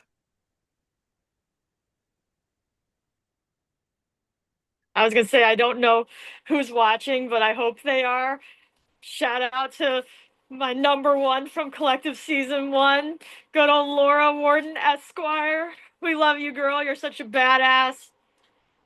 What was it? We got Rose Hazard from good old Press Start. I played Press Start with Rose Hazard while she hosted it. Love you, girl. You're doing the most. Shout out to the queen and the icon and the legend, Cake Cunty Jane.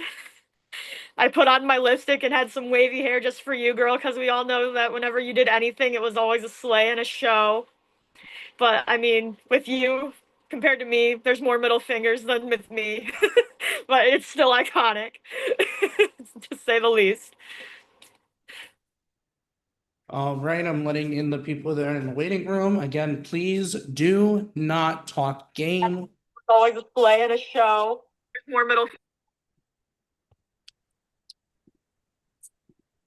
Rod, can you hear me now? Unfortunately. Wait, did you Thank hear you, Rod. I didn't hear it. If you're on jury, mute. Thank you. I love having power. It's kind of an issue.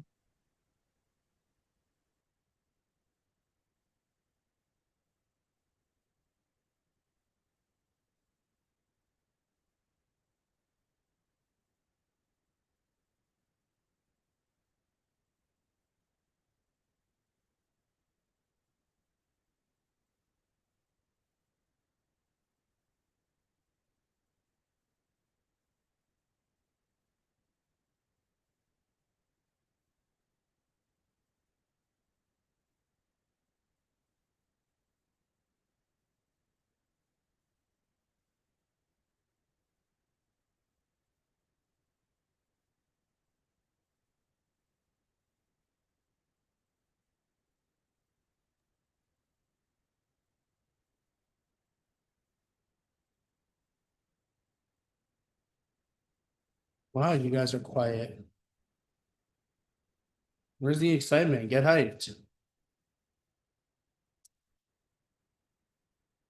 Thank you guys. You're so kind. Oh my God.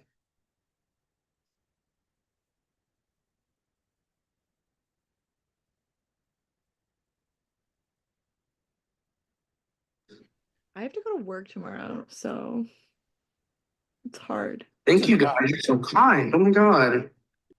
Also, just cause shout out to Jacob Adorno, my other number one, but we all know you and Laura were in the same circle, so you know when I say Laura, I mean you too. Jacob Adorno, yucky ick.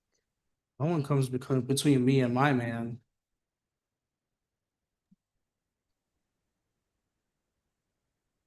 And I always Say- have that. I would say clearly Florida does, because now that's why you don't live near him. That's still my man. Oh, Evelyn, don't clear like that. Evelyn, do not clear like that. Seb, she That's still cleared my you. That's still my She cleared you. Oh my God. man.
Benson Boone, can you perform for us while we wait for votes?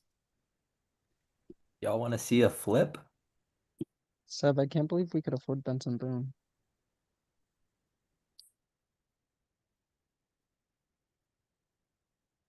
Hello, I'm here.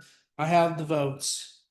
If anyone has a hidden immunity idol and advantage, no, I'm just kidding.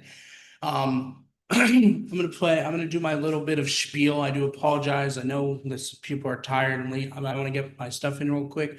First of all, I want to thank you guys for a fantastic season. You guys truly killed it.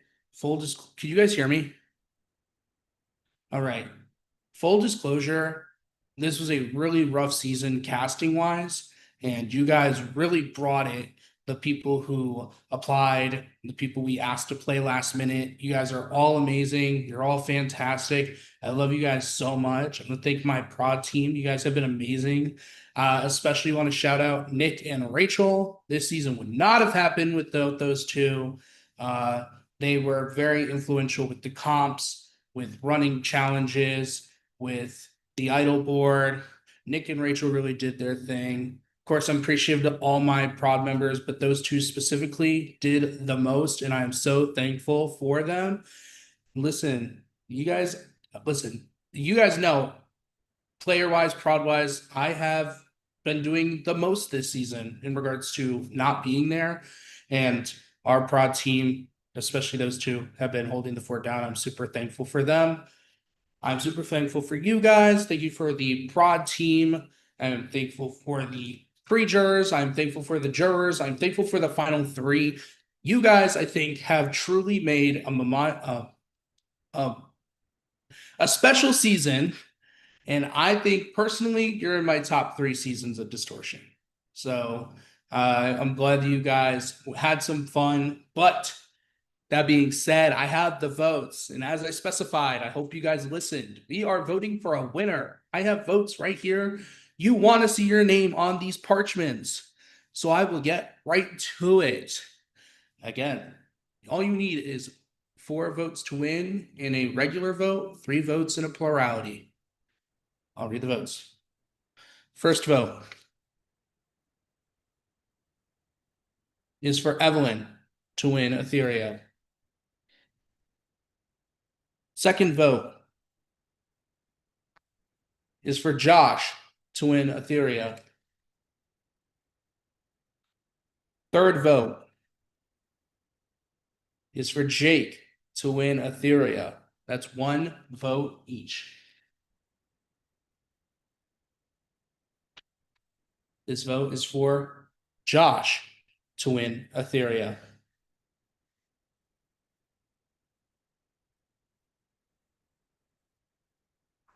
Evelyn.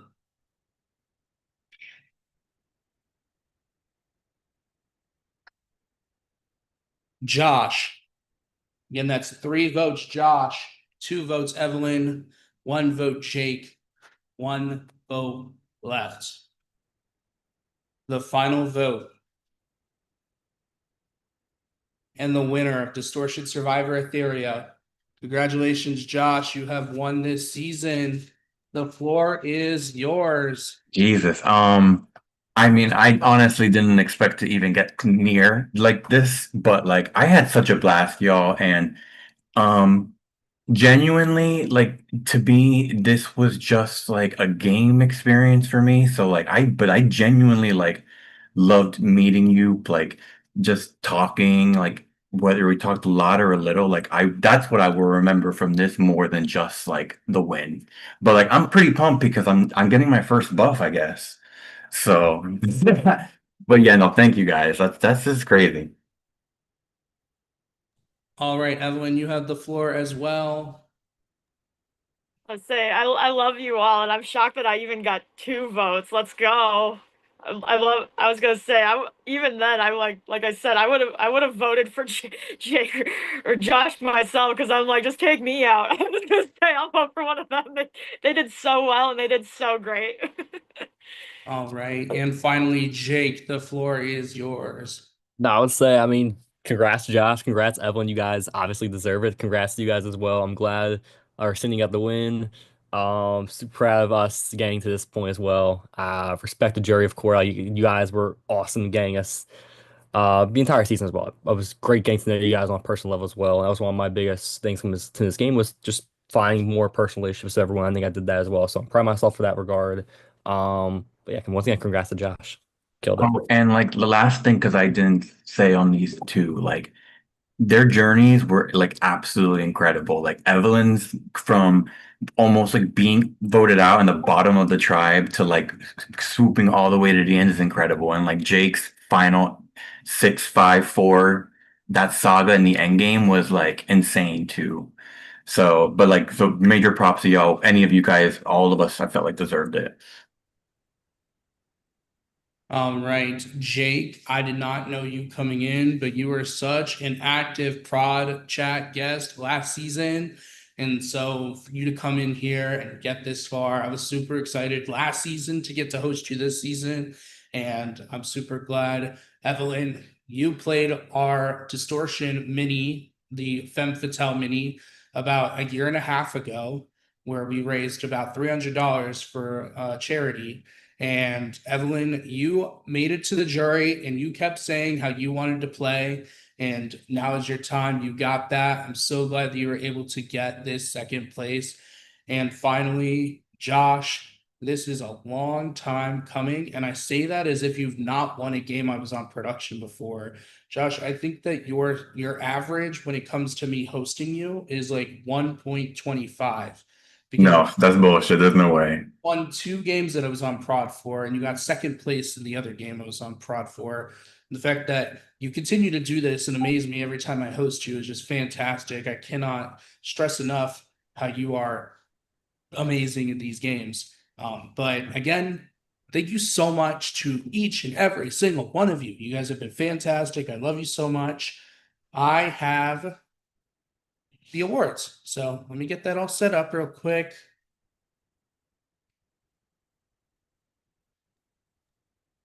Congrats, Josh. And Congrats, Josh. you Thank you, finalists. guys. You guys, Congrats. all of you. All right, let's see if I can do this correctly because I never am. Like, could you guys see my screen? Wait. You guys say it should say like a Distortion Aetheria Awards. Oh, yes, yes. We see it. Alright. Perfect. All right.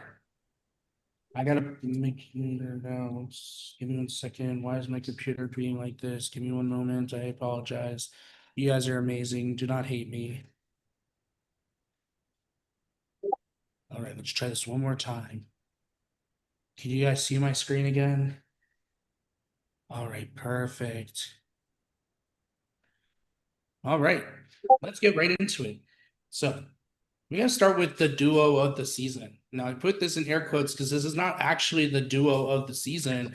We just really wanted to highlight the multiple pre-existing relationships that happened during this season. So for Not the fuck. we have Lily, I'm dying at the. we have Jake and Memphis, have Justin and Josh. Again, shout out Rachel for these photos. I would have never found them, but Rachel did. So no one actually wins this award. I just think it's funny.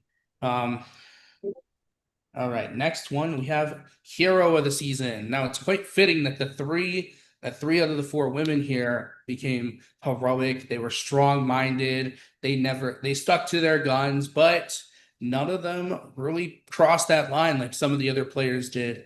And I'm just super excited because I can't give out villains, so I can give out hero. And the hero of the season, unfortunately, Lily, I know you wanted to be villain, but you did get hero of the season. You objectively, even when you were at the lowest point in this game and you were ranting in your prod chat, you still showed that kindness to the players.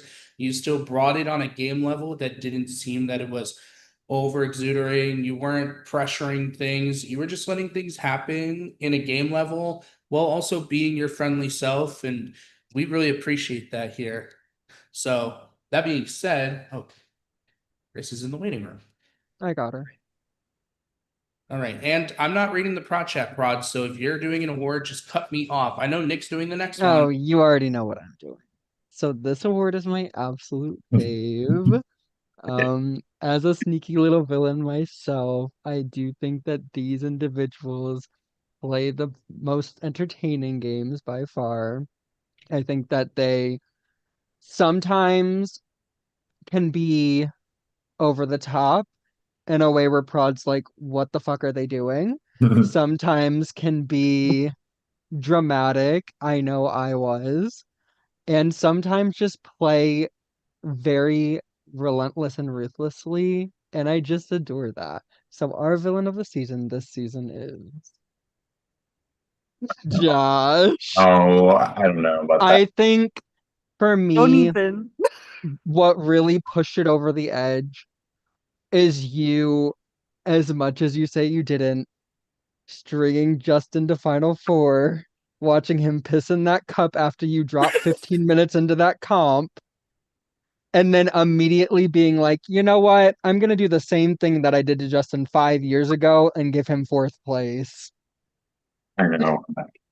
Not even Josh, not even that, but you're relentless. Like you're relentless of just committing to everything without actually committing to anyone was actually hilarious. You would just be like, if anyone suggested a vote, you'd be like, yeah, we're absolutely gonna fucking do that. I got you 100%. Then you'd vote him out.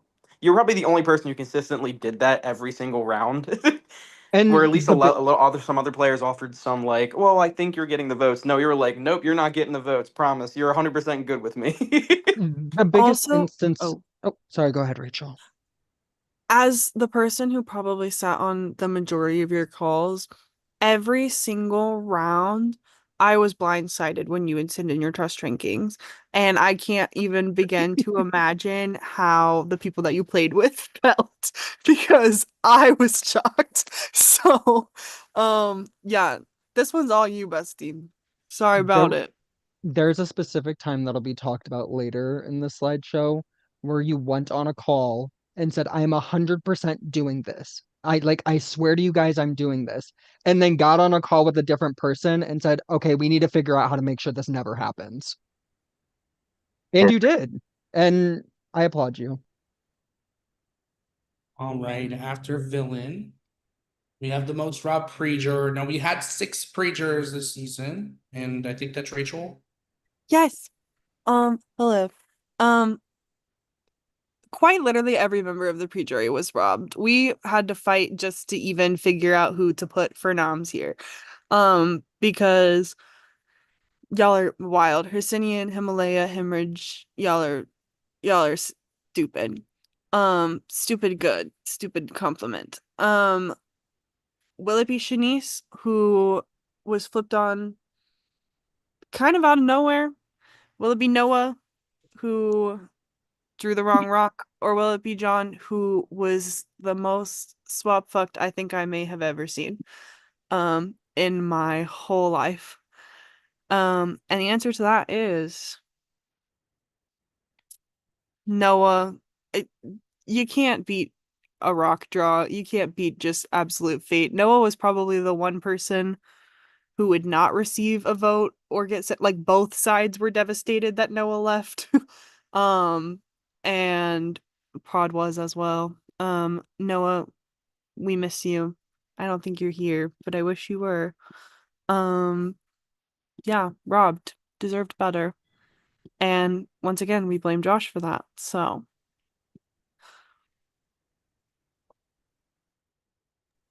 Yeah, um I wasn't there for your boot, Noah, but I was playing a live game. When I tell you I got my phone back and the way my jaw was dropped to see that not only you had left this early, but in rocks was crazy. And I'm a little upset I missed it, but yeah, it sucks to Well, see you so gone so soon. probably the funniest thing was just everyone in their chat during that round being like, "I don't want to see Noah go home this round. Even if we go to rocks, I don't want to see Noah go home. He's the one person I don't want to draw the rock, even though they're voting against me." Well, fate has a funny way of working. I No, also it think was. just Oh, go ahead. I just think like seeing that five be so strong until the second they lost that challenge, and Josh and Topher going to each other and being like, "So we're saving Evelyn, right?" And causing that rock draw was iconic, but also like Rachel said, the fact that Noah was the only person that every single person on that tribe was like, "I don't want to see them get rocked out." And they were was kind of adding to that devastation of the rock draw. No, it's so crazy. Like, because I thought I had really high hopes for Noah because I've seen Noah, how Noah has done in previous orgs. And then being the host of that rock draw, of that tribal, and just all of that happening was insane. And my little heart did break. All right. Well, after the most robbed pre-juror, we have the most robbed juror. Does anyone have this, or am I doing this one? go for it, Pookie. Oh, thank you. All right. So this was despite the fact that there were only 7 jurors this season. You guys fought your heart out. You guys did what you needed to do to get one step further in this game. I really just have to say, this isn't. You guys fought really hard, but neither of you pissed in it. Oh, Memphis. Was this right? Did I put the wrong one? Is that my fault? That's No, what it we had was on always the Memphis. That's my bad. I did this when I was half awake, but Memphis, you had probably one of the most infamous moments I've ever seen in my life when you got that veto thrown to you and then you just didn't use it and you bold-faced looked Cody in the face and said, "No, you're not good for my game." And it sucks that your game went down the drain right after because that might be that is top tier Billy's Big Brother. Like when you think about live nights and orgs, that's the type of shit that I want to see. But unfortunately, your game was really good at this point of the game, and it was just very unfortunate that people started clocking it at the final 7, leading you here. So Womp. Yeah, I don't really have any thoughts on this. I just thought it was really funny because the whole irony of the situation. Yeah, let's throw the veto. Yeah, bye. Goodbye. I'm sad I missed it, but I had no choice. all right. Anyone else? All right. Next up is Alliance name of the season. Now, we were pretty open that the alliance of the season did not exist this season. Like there were multiple alliances, and not one of them really made a big change as an individual alliance. This season very much had duos. It had very much, tribe lines, but there was never really like an alliance that really like stuck forward and pushed through a round or two, or at least more than 5 seconds. So we decided to do alliance name of this season, where you guys were really fucking creative this season. And so alliance name of the season, we have Aetheria, which was Big Mike, Justin, Scott, Cody, and Memphis. We have 3 J's in a Memphis. We have Josh, Jake, Justin, and Memphis. And then we have 4 wizards walk into a bar, which is Lily, Memphis, Scott, and Shayna.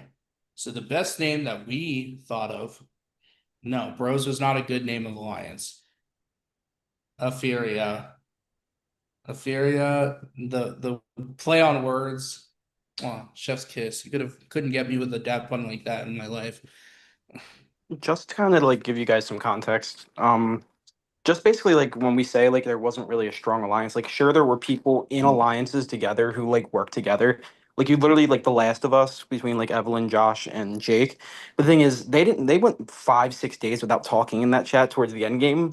Then you have like the Etherizers, like they were still working against each other, but like weren't working together. Like that's kind of how it was. And this season reminds me so much of San Juan del Sur in a way, where voting blocks were so prominent and like every round, it didn't matter if you got voted against one round, as long as you were in the game, you were able to make a move. And we had locked in duos. I'm kidding. Also, I'm kidding. for just to be like, there were 24 alliances. And I think like 8 of them were made in one round, and all of them were some variation of Jake, Josh, Memphis, Scott, Justin. I think every 4-person combination of that 5 was made at some point in time. Y'all left everybody out, I think, except Josh, at some point in time. So yeah, y'all are insane. We tried to have an alliance channel for the trusted VL, gave up. Um, love y'all. Y'all are crazy. See, I was out of the loop on so much. All right. Next up after the name is the duo of the season, and Benji is here to talk about that. Hello. Uh, yes, I will be presenting duo of the season. Our nominees are Scott and Justin, Josh and Topher the incumbent, and Evelyn and Lily. Um, all of y'all fought really hard all season, but the one duo that takes the cake would be Scott and Justin. You guys seem to gel really well once you guys hit it off really well. It was very interesting to see how the dynamic continued to go throughout the game. So this award belongs to both of you. Congratulations. Was also gonna say, kind of, this is probably the longest lasting duo of the game, like in terms of actual strategic ability, if that makes sense. Like obviously, like Josh and Evelyn, Josh and Jake, like that, like and then like that makes sense because they were tribes together, but they were never really prioritizing each other as much as Justin and Scott did. They were like locked in together. We're going to the end together. Like that was locked in and keyed. All right. Next up is rivalry of the season. And I don't know if anyone's doing this one. It's Rachel? me. Hello. So, our nominees for rivalry of the season, we have Scott and Memphis. We have Evelyn versus Shake and Shanice. Jake and Shanice. Shake and Shanice. Hello. And we have Evelyn versus her internet connection. Y'all, it was a journey. Um, I think Shanice was talked about until Final Four. Her impact on this game and the pre-merge will never be matched. Evelyn, honey, I will send you a new router. I will call Comcast myself, whatever we got to do. Um, taking you out of the immunity challenge at Final Four, your internet just was the death of you. But the biggest rivalry this season, and I don't think one of them even knew that it was a rivalry, because it was very one-sided, would be Scott and Memphis. um, Memphis, Scott wanted your ass on a platter, honey. That cutie little photo of you and Jake was the death of you. And it has been the most talked about. There have been theories from friends to lovers to lifelong brothers, um, that will never not be the funniest thing I've ever heard in my life on a call. I This love you so much, Memphis. rivalry I'm takes the sorry. cake for sure. And just watching Memphis in his prod chat every day rank Scott like 1 or 2, and Yeah, then I think that's what it watching was. Scott get on calls and just say, I just fucking can't. I need Memphis out of this game. Y'all can vote me out. I don't give a fuck, but I need Memphis gone. Th- Priceless. So there were multiple times when Memphis got on calls with other people and was like, I don't know, I just really love Scott. I think Scott's like just really, really fun and interesting. And Scott would get on calls with that same person and be like, here's what I think these two are. Here's what I have to think of, here's what I have to say about Memphis and Jake. The dichotomy of that, also what Rachel talked about, where like pretty much every single round up until Memphis was voted out, Scott was either 1 or 2 on his trust range. I Scott, think I was about to say, I think we're also missing the fact that literally, like, every day, Scott in his prod chat, if Memphis would have just been honest with me, I would have been fine. But he wasn't. He lied. And that's why I want him out. I think had Memphis had you told Scott anything, it would have been there would have been a different rivalry of the season. I think a lot of it stemmed from the fact that like you told other people that you knew Jake and you'd never told, or no, we Jake might have didn't. told Jake I told never other told I never people. told anybody. Nobody told anybody. It only came out because of Instagram. Can I say something? Yes, Scott. I just want to say, I was only really pissed because I asked him a few times if he had any connections, if he knew anyone, and he said no. And I'm like, bitch, I saw the Instagram. It really was. It was so one-sided, and I'm so sorry. I love you so much, but it was fun getting to bitch, and I really thought y'all were like, it was like, oh, they could be brothers, they could be lovers, they could be friends. Like I literally went through everything, single scenario. Like I do love you though, and I had a feeling this could be up for rivalry, and I kind of love it. I really do. Yeah, you could see the surprise in my face when this came up. I was like, I know, I know. I will say though, you were for a good amount of rounds, you were at number 1 and 2, but then I just started really getting angry. which is funny because as the game went along, I felt like I would like talk you off a ledge with certain things, and I put No, in you so w- with no, you. no, We you I would. was can. prod chat like, oh my God, like Scott is like so emotional about stuff, and I felt like I was like so integrated in helping you with that. So it's just funny to me where I was like heard about that, but I think No, no, With I'm with sorry. I all love peace you. and love, we are gonna move on, but we Yes. have plenty to debrief after awards. All right. Next award. We have best move of the season. And I think Billy's doing this one. Yes. So there were a lot of great moves that I personally really liked and enjoyed in terms, like, I'm a huge strategist. So in terms, like, you guys were strategizing your asses off this season. So kudos to you guys. So in my eyes, there were three really good moves. Obviously, getting Topher out with all of the advantages in his pocket with his heavy ass pockets was a great move. You also have Josh and Jake ensuring that they were in the middle at final six. A lot of things happened that round. We'll get more into that a little bit later on. And then obviously Jake playing the idol for final five, basically securing that he'll be in FTC at that point. So let's see what it is. Jake and Josh ensuring that they're in the finals, in the middle of the final six. So this round was so interesting because it was probably the only rounds that literally was like everyone was on call until like from an hour before tribal until literally 30 seconds after Seb sent the link. because Josh and Jake were just sitting on call being like, should I play the idol? Should we vote Lily? Should we vote Scott? Quite literally, the vote changed hands about like 7 times within a 15-minute span between Lily, then Jake, then Lily, then Scott, then Lily, then Jake, then Lily. And that was a lot of you guys just running information, insisting plans needed to happen. And a lot of like there were literal times where everyone was safe and everyone was going home at the same time. But the reason why this is such a great move, Jake was in such danger for pretty much the first like 23 hours of it happening. He could have went home with the idol in his pocket, like honestly. But then literally with all the conversations that happened, it quite literally turned into Evelyn and Lily voting together, Scott and Justin voting together, and Jake and Josh had the pure pick of the litter. Did they want Lily to go home or did they want Scott to go home? And that's the decision they decided to make.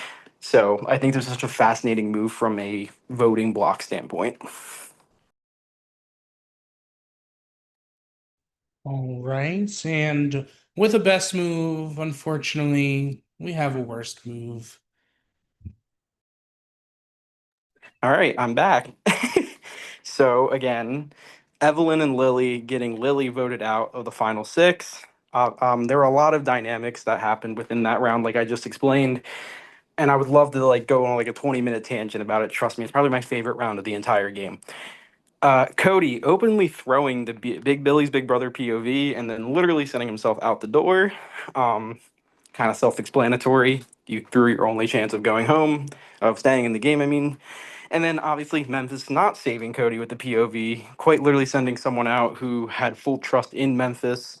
But let's see the reward. And I did say reward. Evelyn and Lily getting Lily voted out of the final six. When you have the best move, you have the worst move. And we're going to start it off basically with that 3-person call between Lily, Josh, and Jake.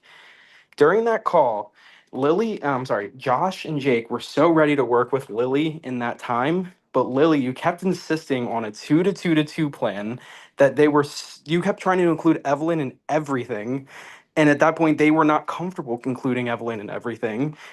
At that point, when you guys got off the call, you tell Evelyn immediately runs to Justin and says, "Hey, Lily thinks you and Scott are such a huge duo threat." At that time, it changed Justin's opinion of voting out Jake to voting out Lily. And at that point, Josh knew about it. And at that point, Josh and Jake sat on call and said, "Hey, Lily's right in front of us." And honestly, it was Josh's preferred move because he wanted Lily out from moment one anyway. So he left it up to Jake, and Jake closed the door. If you kind of just went with, and in my eyes, I felt like if you didn't push the 2-2, had to include Evelyn and everything, the vote would have went on Scott, in my eyes. See, Justin, I was ride or die for you, guy. I even told you what my IRL knew. I told you the tea behind even my IRL. I was ride or die for you, Justin. And I believed that in that moment, but as soon as you told me Lily's like, oh, Lily thinks you and Scott are a dangerous duo, I was like, someone's looking at me negatively, like they need to go home. Like at that point, I was ride or die Jake going home that round, like from the get-go. And like I felt so bad lying to his face, going, "Oh, I think I could swing Scott. I think I could swing Scott." But in reality, I was the one pushing him the most. So I was like, no, you quite literally, I thought your game plan was to push that so you can get Hersinian as the three left of the five. I thought that was your intention. I was like, that was a great plan, but I was wrong. And then it's just kind of like, for at least for me, like there's also like the rest of the game was kind of determined based off of this. And even though like I feel like Justin and Scott, like you guys voting out Lily kind of sealed your fate at that point.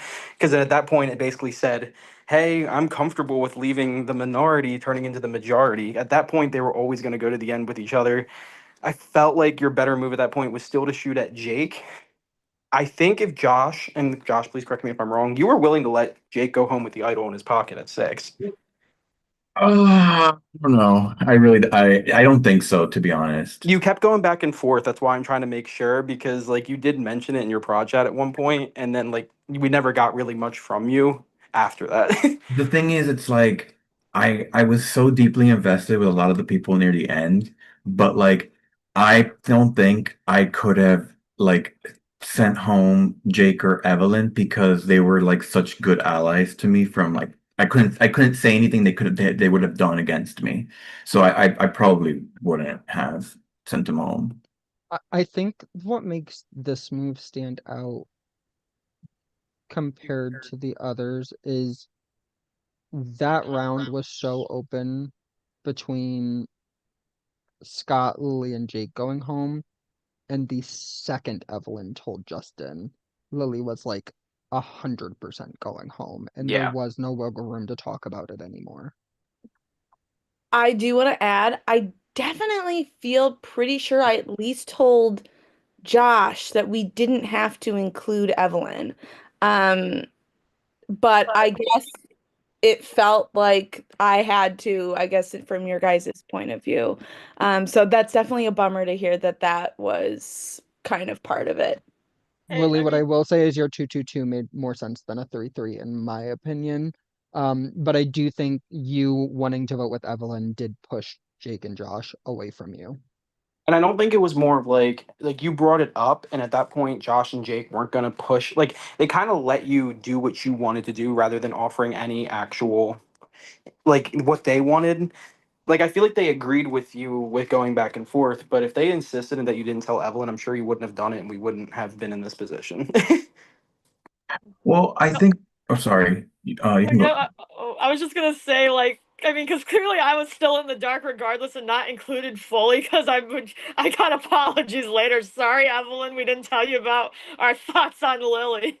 And I'm just like, well, time to just go back to square one again, resetting my game. I was just gonna say, I think what also changed was I didn't know Jake had an idol, and then he told me after the call with Lily. And so then when with that's like new information about the vote. So All right, move on. Now we have a physical player of the season.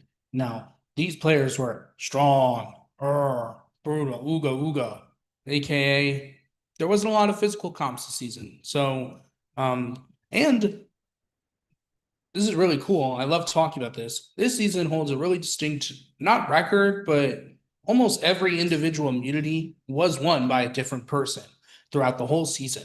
Usually, and in the past, the reason that our comp records are 7, 6, 5 comps at a time is because a lot of the times in Distortion, we have the same people winning, and Rachel winning 4 comps in her season and being up there. Like the reason that the comp records are so high in Distortion is because it's usually just one person winning all the immunities. This was a very tough award, and I don't remember who's doing physical. I think it was Rachel or Nick. Me. It's not me. I'm not a physical girl. It's me. It's me. So, this was hard to give out, but, because of the word physical, and the just effort put in by this person and probably the tougher competitions, we did give physical player of the season to Jake, winning both endurance competitions, the one in the pre-merge and the one at Final Four, and the competitive performance that you put up in the scavenger hunt competition. You got this one, bestie. We're twins. Thank you, thank you. Twins. Over 2 hours, crazy. Yeah. There is one not really specific to this, but I think was a really fascinating aspect of the game. I think, and Seb, please correct me if I'm wrong. I think this season set the record for the most amount of players going home the next round after winning immunity or had some sort of safety.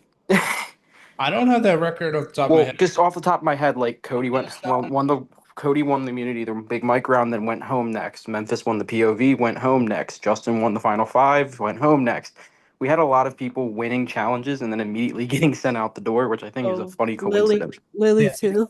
Yeah, Lily too. So I think it's actually like probably is the record in terms of percentages, more than 50%. That's also one of those crazy weirdo like straight man MLB stats out of your ass type of things to know. So, thanks for that, Billy. We love you. Sure you do. I'm truly for the girls because I didn't win shit and I made it to final three. Let's go. Yeah, look on the bright side. Like Josh sat out of the scavenger hunt and he won. So,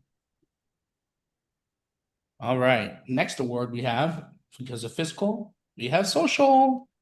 Now these players talk, talk, talk, chat, chat, chat. But it wasn't just talking. It was about using your voice to move your actions to make sure that what you wanted happened. And I don't know who's doing social. I think that will also be Rachel.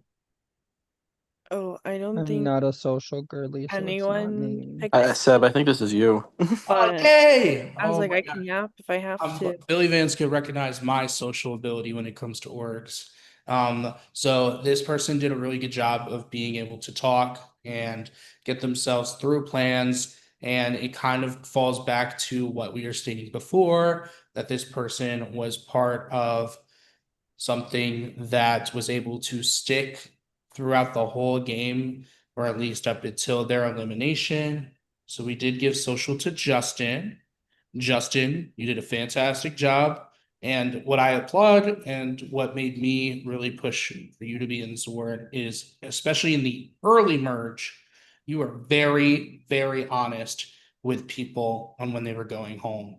And I remember specifically during live night when Cody was stuck in the main room, you went in there specifically and said, "Yep, Cody, you're done. Like, this is what's happening." Like, and that stuff. You were very open with that. You were open with people in the extra vote right after, and it didn't feel like, at least players, you could correct me wrong, but on a prod perspective, it didn't look like and feel like ass kissing. It felt like, Justin was having a genuine conversation with people. The end game is a little, murkier when it comes to that, but it's the game of Survivor. You have to fly a little. But I think, Justin, you were very communicative with what you wanted in certain rounds, and that's what ended up happening in a lot of it. Like, and you were also very connected going into the merge, and you had people not only from the Hercynians, but your OG Mrocks being wanting to give you information and working with you. So Yeah. Thank you. yeah, all right. Let's see what's next. We have strategic player of the season, and that is Nick. As somebody who has won this award twice, I think I'm overqualified to hand it out. Um, to be strategic is to like rule the game, in my opinion. In my personal opinion, I think the strategic players are always the like players who make it the furthest, um, who have the better games. Um, the person who won this, I think, as much as I hate to admit, um, played a very, very, very flawlessly strategic game. And I am proud of them. Go ahead and reveal. Josh won strategic player of the season. Who's shocked? Not me. Josh, your game is kind of fucking crazy and batshit in the sense that like you didn't really have to be loyal. You were loyal to people, but you didn't have to be super loyal to anybody. And it feels like people came to you constantly asking what to do in a way that like makes no sense for anybody's game but your own. And there were points in the prod chat where we all were like, what the fuck is anybody doing? Like, why are they letting Josh get to the end? This is actually insane. And it just happened, and I don't want to talk about it anymore. Somebody else speak. I'm gonna chime in on this one. Y'all know I was the trust rankings queen this season. And I was on y'all's ass, and it paid off because we get to know fun numbers like the fact that Josh's average trust ranking across the entire game was 2.38. Y'all know how fucking crazy and stupid that is? Um, the just looking across the spreadsheet right now, he had 3 rounds of the entire game that were a 3 or lower. And every other round he was ranked at least like somewhere between a 1 and a 2. So y'all will see that chart postseason. But quite literally no one was close. The next 2 highest people's averages were Noah and Shanice. And everyone else's were so fluctuating throughout the game that they were significantly lower. So, mad props. I don't know how you do it in every single game. I don't We'll know how you keep debrief. getting away with this. We'll debrief more post awards and reunion and whatnot, but very proud of you. I do have one thing to say, and I think one thing that really speaks to Josh's strategic game was the fact that, and what infuriated me a little bit, was Josh's complete refusal to compete at his hardest in any immunity challenge because he just did not need it and he knew it. And he basically said, I don't want to win this. He said, I don't need to win this. Like, specifically with the scavenger hunt by itself, he was like, I don't really need it, so I'm not going to compete. We'll talk about it later, but you pissed some people off with that one, Joshua. I mean, it didn't matter. But in terms of like my whole like view this season, I've said it probably like 8 times in the project. I said, hey, why are people telling Josh things? They should stop telling Josh things because Josh votes them out when they tell him things, and then nobody learned from their mistake at all. At I all. mean, not me. I would tell Josh things that I look where I'm at. No, it's speak on this too, because literally I have known Josh for 5 years and I was his first ride or die in his first ever word. And literally watching him still have that strategic stronghold he had 5 years ago to the strategic stronghold that he had in his org was literally like, oh my gosh, this is what I always remember him as. And he's still keeping it up and he's still and he kept getting further and further in this game. And I'm like, oh my God, y'all not seeing the threat that's coming out of him. But it's very fascinating for sure. And something that's like really cool to see. And finally getting to host that too. It was really nice. Josh is over here playing 3D chess while we're playing tic-tac-toe. No, there's like not at all. Like this literally could have swung in so many different ways. Like it's like I don't know. I honestly feel like they're hyping me up too much, but like because I thought a lot of you were winning at certain points, and I thought I had no chance at certain points too. I mean, both could be true. Mhm. All right. So with the next award, if you win this, you'll have half the amount of POTS awards that Nick has in this series. So, Nick, it's up to you. Oh my God, another award that I won twice. Hey guys. With this person, I will say, watching them grow as an orger and develop who they are as a player has been like a really interesting journey. And seeing how far they've come, and like it has nothing to do with this season's award. This is just me speaking on me. Seeing how far they've come as a player is like really, really cool to watch. From seeing them on a certain website to now, I quite literally am so proud of them. And seeing the game that they played, I think they 1000% deserve this award, hands down. So, player of the season is Justin. Justin, I have known you for an embarrassing amount of time. I've known you since I think 2016, and seeing how you develop as a player in this game, in these games, like if you were to tell me that in 2020 Justin would be player of this season, I would laugh in your face and be like, not a chance.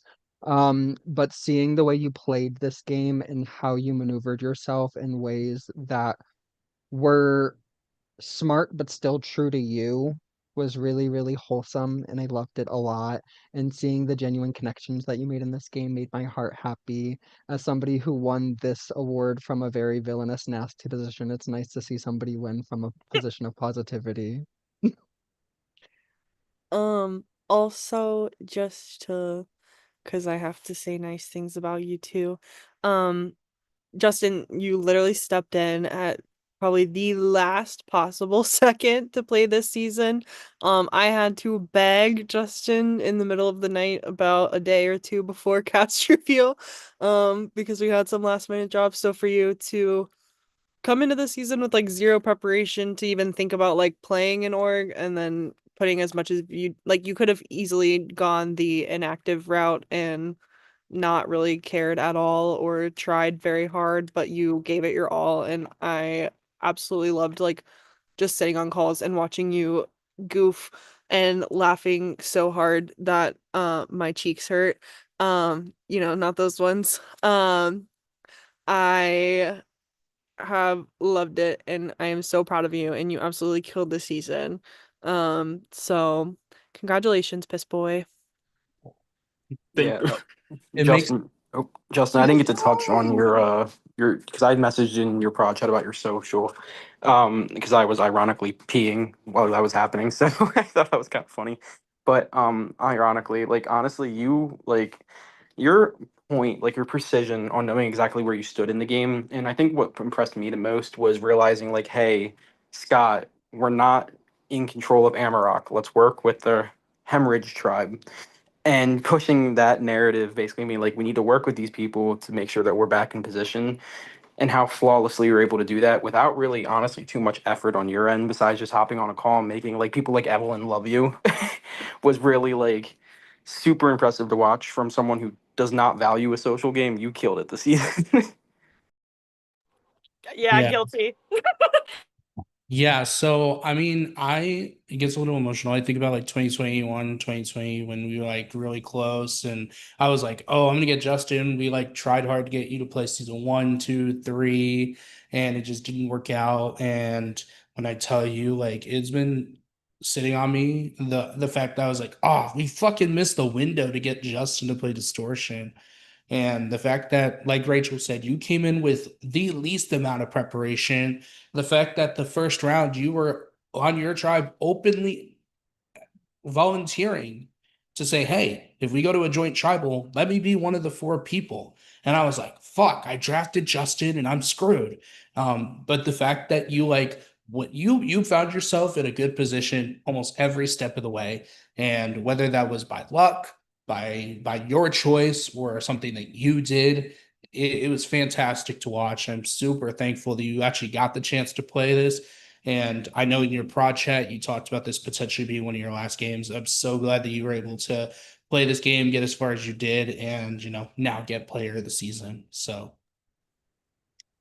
It's the craziest thing to me? If I had 2 nickels for watching an org play out where Josh was the winner and Josh gave Justin 4th place, and Justin also getting player of the season, there would be 2 of them.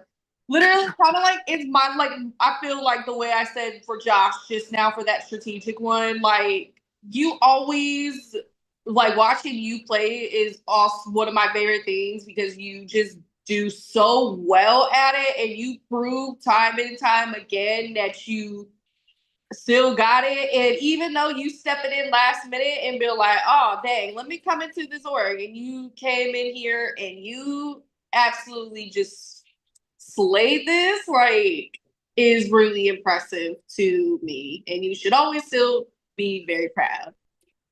I just want to say thank you so much for this award. Like, this is an award I really love to go for. I literally said it in my intro video that like I always want to play the best game I can to potentially get final juror, and I kind of manifested that a little too hard. I knew the big reason why I wanted to come back to this game is because a lot of people on prod were people that I was really close to at one point in my life. And y'all helped me through a lot of difficult situations that I've gone through, just in general. And I wanted to have this game be my love letter to y'all, and I'm really glad that y'all saw me as a great player this game, and I love each and every single one of you. Thank you so much for having me. Oh, add final juror to the nickel list with that too. all right. Next up after POTS, we have some smaller awards. Moment of the season has got to go to the final 14 tribal council, where we saw them go 3-3. And I mean, I can't speak too much on it. I wasn't around for this round, but just hearing back all the small things about this round, like the fact that Topher was at a movie while this was happening, and the fact that this just happened, like the fact that like Topher and Josh were just like, yeah, we're gonna save Evelyn. That's just what's gonna happen, despite the fact you're in that 5-person alliance. You guys knew that, but the rest of Prod could speak more on this because I wasn't really there. The fact that Josh, after the fact, tried to tell Shanice and Jake that he had no idea that that was going to happen. The fact that the person who got racked out. Like Seb said, the fact that Topher voted for Shanice and then went to go see a film in the theater and missed the entirety of it and just was like, if there's a revote, I'm voting Shanice again. Bye, y'all. The fact that Josh begged Noah to flip his vote live, and that was the first Noah heard about the vote happening. It all was just ridiculous in the best way, and I lived. The fact that they entered when you guys entered the merge and Evelyn was telling people about the rock draw, and there were people from Amarok who were like, that just did not happen. There's no way that happened. There's no way. Pixar didn't happen, literally. The fact that there were Amarok people that like refused to believe that y'all would be stupid enough to go to Rocks at Final 14, even though you all were stupid enough to go to Rocks at Final 14. Which I get. I'm always one for Rock, so I would have believed you guys. Evelyn, I would have believed you. Can we get clarification from Jake? If we would have lost the very next challenge, who would have gone? If Evelyn gets voted out there, we lose again. Who's going? It would have been tougher than Josh. I was not voting out Shanice. Yeah, that's what you were saying. Shanice was not going home, for my opinion. It would probably been you. So I stand by our decision to go to Rocks. Otherwise, 100%. Did you have I will say, as Prod watching the dynamics of that tribe, I don't think it was that cut and dry, and I don't think Jake is the one to ask for what would have happened, because I do think ultimately Noah was in the power position. Yeah. And I think it was less so that Noah, Jake, and Shanice were on top as Noah wanted Josh and Shanice in the game. I think it could have been up in the air between Jake and Topher of who could have left. I agree with that, and I think the funniest thing about the vote, and I think this is where like the whole thing was Josh being on there and campaigning, being like, Topher didn't even tell me he was doing this, but I think we have to stick to it. like the fact that Josh was like, Evelyn just told me Shanice's name, and that's what I did. I didn't even know that Topher knew about it. And of course, Topher's at the movie, so he can't like confirm or deny anything in the moment. So Josh is just playing that up, being like, oh, woe is me, I don't know. But you should definitely flip, Noah. Like, you need to flip right now because I'm not gonna flip. I think that was the stupidest reasoning too. I'm not gonna flip, but I didn't know anything about it. That's literally it. Like Josh was like, I'm willing to go to Rocks for something I didn't know about. But we didn't want to like strong arm them and be like, hey, flip or we're going to Rocks. Like we wanted. Right, so you just said flip or we're going to Rocks, even though I had no idea that this happened. Like, love you, but no. Josh was very Team TV in that moment. I will say Josh and Topher were the most Team TV in that moment. Like the first third of the game, I just wanted to have fun and just do whatever. And then like the next third, I'm like, oh wait, maybe I should like take this seriously. That is also how I won season 6, so I get it. Man, if it weren't for that, like I said, that was the start of it, and I wouldn't be here if it weren't for that. So, like I said, that lit a fire under my ass, and here I am. Also, I think as a prod team, there were points where we were like, it's so stupid for Josh to do this. Like, they should just let Evelyn go and then like pray that it's not Topher next. But then Topher and Josh's names were the first ones off the wheel, and we were like, well, there's that now. So. No, another thing too with that rock draw that I want to add, something that I noticed was after the other people on the other tribe, when they saw Noah got voted out, they were like, what the actual fuck? They were shocked too that it was Noah. And we're like, how did this happen? I will so say it definitely changed the game up a lot. I will say honorable mention will go to Justin pissing during the Final 4 comp. Never in my life did I think someone would pee. Final 5, someone did bring a pee bottle and didn't use it. And so the fact that at final in season 12, when we're like, okay, this is the most important comp of your life, Justin goes, okay, fuck it, I'll go pee. Like, what am I gonna do? Put my hand off the wall? Like, think that's I iconic. think it was less moment of the season and more so like what the fuck moment of the season. At least I don't think anything. I don't think it. Nothing can. At least Justin wasn't getting a divorce live on the endurance comp. We don't have to bring We're that gonna up. we're gonna Yeah, I need that tea. What the heck? That's tea We'll for talk real. we'll talk And about that off camera. All right. best prod chat goes to. Underdog of the season. Oh, just kidding. Ooh, I feel like I should have bumped this one up. That was my bad. There was a lot of you. And I actually think we gave it to two people, mostly because I forgot how to work the slide. But the underdogs of the season will go to both Evelyn and Jake.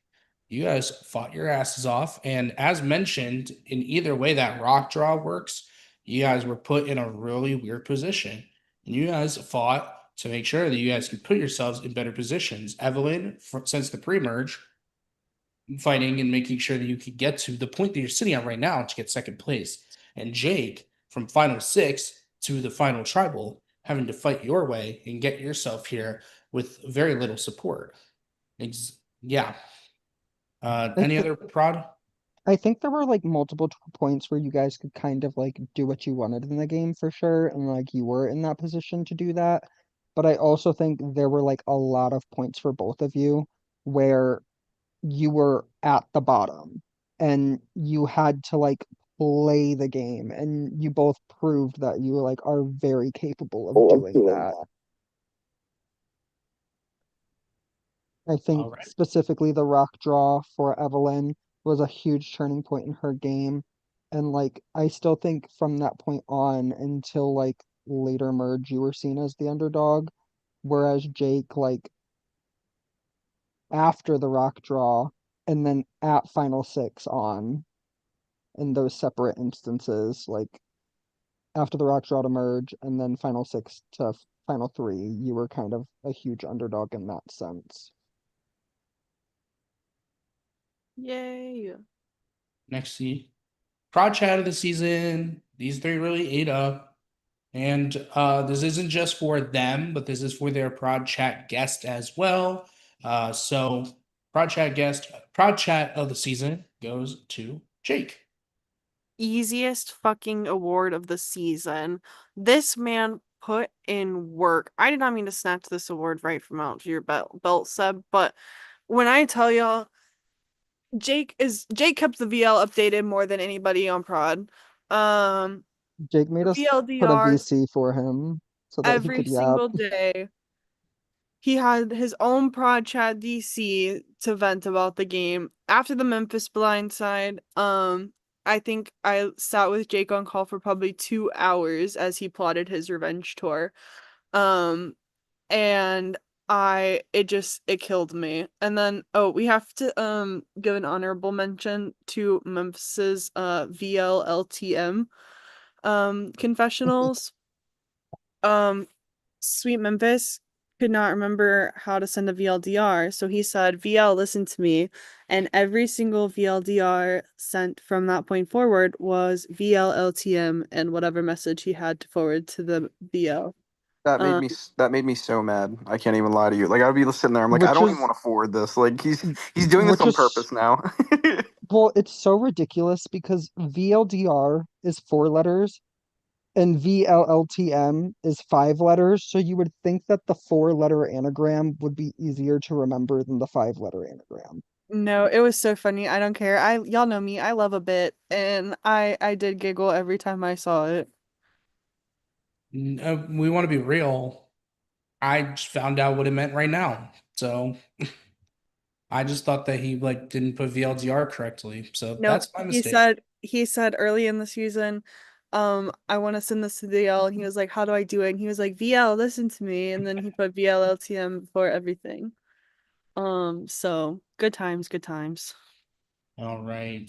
I think next up is the superlatives, and usually these are done exclusively by Grace, but we've had a very busy few days with the move, so I took the time that I don't have a job to make them myself with help of production team. So, oh, I'm an idiot. I'm such an idiot. Ignore me. Oh my God. Okay. I don't know if Jen's even here. Jen's I not. am. Hello, Jen. Hey. Here, Jen's favorite. Are you ready? Yeah, of course. So I picked this person. It's not Topher because every time I host, Gosh. I don't do IRLs as my favorite because that's weak. I picked this person because I think that they are just an absolute light in every instance that I see them. They are just the sweetest, and it's not sharp. I just I love watching them play, and they put so much like even like just watching them in their confessional, they were very thought out with all of their moves, and they were very like I liked watching them explain how they were doing each round, and just they put it all out there, and I just really appreciate that always. And just the sweetest person in the entire world. My prod favorite is Lily. I adore you. Ever since we were Ride or Dies in BB Disney, that was the best, and I enjoyed so much watching you from this side this time. Thank you, Jen. I so appreciate you. You are awesome. And I'm so glad I got to play this game. All right, next up is Benji, and Benji is here. I am here. Welcome, Electric Boogaloo Part 2. Now is Benji presenting a second award. This one was a no-brainer for me. A lot of what I like to watch through the season is how much like guts and heart and how much y'all like kick are willing to like fight, kick, scratch, kill, beat someone down to get there. Like it's watching your journeys from start to finish. I am very, very proud of all of y'all, but this person in specific really reignited the reason why I played these games. They reignited, now that I'm back off hiatus, why I started to play these in the first place and to see how palpable their energy was to their commitment to this game and doing so well. Really, really was something that pulled me to want to watch them more, to see them and want them to succeed. That's someone you want to root for day in and day out. But my favorite this season is Justin. Now, you and me go a long ways, bitch, but you earned this shit. You earned this shit from top to bottom from the first time that Rachel and I went and did a live confessional to the time that you got there, and I was devastated that you did not make it. Like, please pat yourself on the back. Congrats. You earned it. I appreciate And you, forever Benji. much respect. I really enjoyed the energy you gave me, like whenever I was on like a call or just like everything. I feel like you were just a fantastic host also, and I'm so honored to be your host favorite also. So thank you. I really appreciate it. Of It's a good course. award. It's a good award. I fought for that shit my season. That was so sweet. Like those words were like everything. All right, next up is Billy. Billy's here. Yeah, I am here, and I'm going to bed after this one, so thank God it's here. So my host favorite is someone I try to do. My host favorites are based off people I don't really know, and I like to try and get to know during the season, whether it's through their crazy prod chats, their crazy gameplay, their just ability to make me laugh. I'm very much of someone who just like I look forward to waking up and seeing all of your chats and all of your prod chats and all of your discussions. And honestly, I think this award is kind of self-explanatory for me. If you guys know me, you guys know me. I'm a huge Phillies fan, a huge Philly sports fan, and this person is Vomits a also a little. huge Philly sports fan. So let's reveal it for Sorry. Jake. Yeah, Jake. honestly, you're probably the person I found to like actually want to wake up and actually look and see what the hell is Jake thinking today. And I will say, in one summary, obviously we'll talk more postseason, but I do think a lot of your game need to be shined a little bit more. I think you deserve a lot more respect, and I think you know that as well. So that's all I'm really gonna have to say. So you are my Thank you, host favorite. Billy. Welcome to that club. Thank you, thank you. I appreciate it. Hard agree. I agree. And anyways, next word. We have Rachel. Oh, that's me. Hello. So kind of similar to Billy, I have a hard time coming in and picking people who like I have a strong relationship with or have known for too long. And so I try to get to know new people in these games and through hosting and all that jazz. And I had a really hard time this season picking because all of you are literally amazing and I've had so much fun hosting all of you guys. And actually like being active hosting and getting to like be on calls because my past couple seasons I did not. But this person I did not know of in the slightest coming into hosting.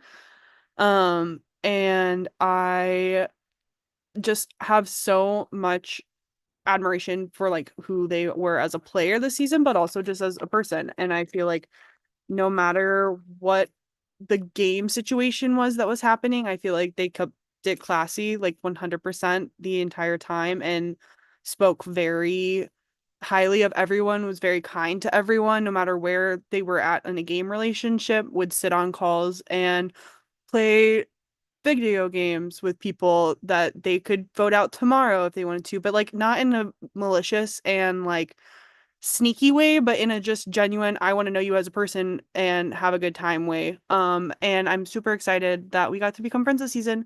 And that we get to continue being friends. Memphis, congrats, bestie. You win the best award of the whole season. Congratulations. Benson Boone wins Second every best. month. And I Thank love you. Vincent Boone, so you know, it is what it is. All right, next up. Nick's favorite. Okay.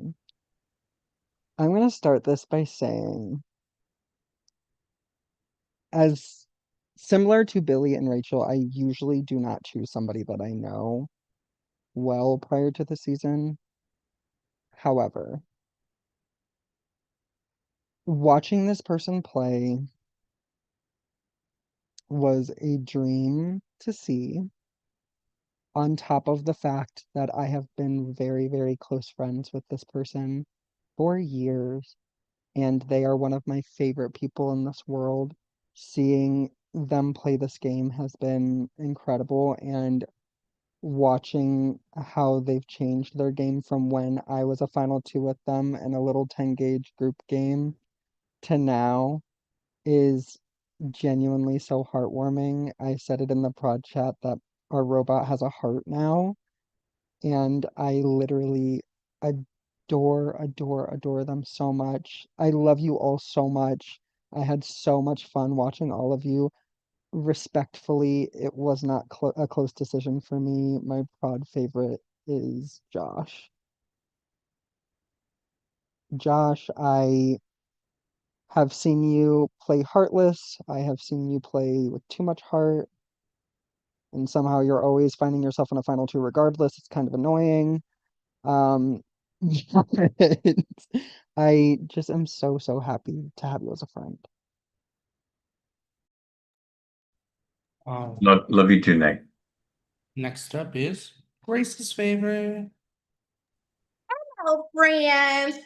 I always say before I present the host favorite awards that I love each and every single one of y'all very, very much. And always such an enjoyment to have every single one of you be on the season and to watch you play this game. Even though I was the prod member who is not as tuned in this season, the little bits and pieces I saw, I absolutely loved each and every single moment. But my host favorite is gonna go to someone who I thought that they had a good amount of power in the beginning of the game.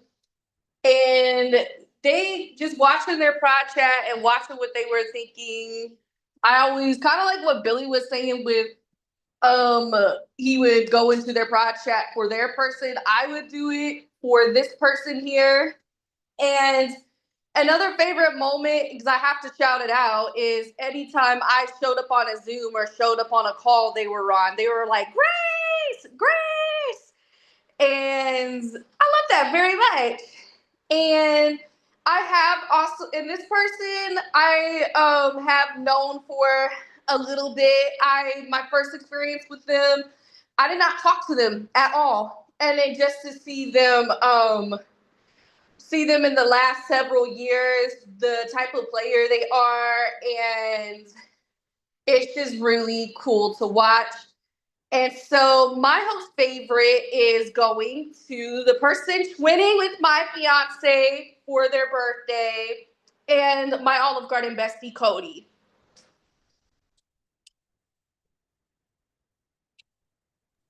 And that's what I have. He's not here, but I will message him and let him know. Now we have my favorite. And you guys had such nice things to say about your favorites. And I'm just not going to say that because this person, I think, kept it real. They kept it 100. They were not here to be the best player, in my opinion. They could prove me wrong. They could tell me they're wrong after I reveal this. They were not here to be the best player. They were here because we needed a spot filled. And they really brought it this season. Gameplay wise, not the best, but this man, when he was on, he was on. He was fucking on. And this person, I pick someone who, in my opinion, had a mix of strong gameplay and a strong sense of humor. I just picked Big Mike. He was really funny all season. I know he hasn't been around much after he got voted out, but I think about specifically the Shayna round and him waking back up from that round and the 2 rounds after the Topher and then him getting booted. I think about specifically, I don't remember who he said this to, and this is the thing, is about Big Mike. He was never serious about a single thing he ever said, and that's what I loved him so much. Yeah, who are we sending home crying to their mommies? Which one of these fucking losers are we voting out tonight?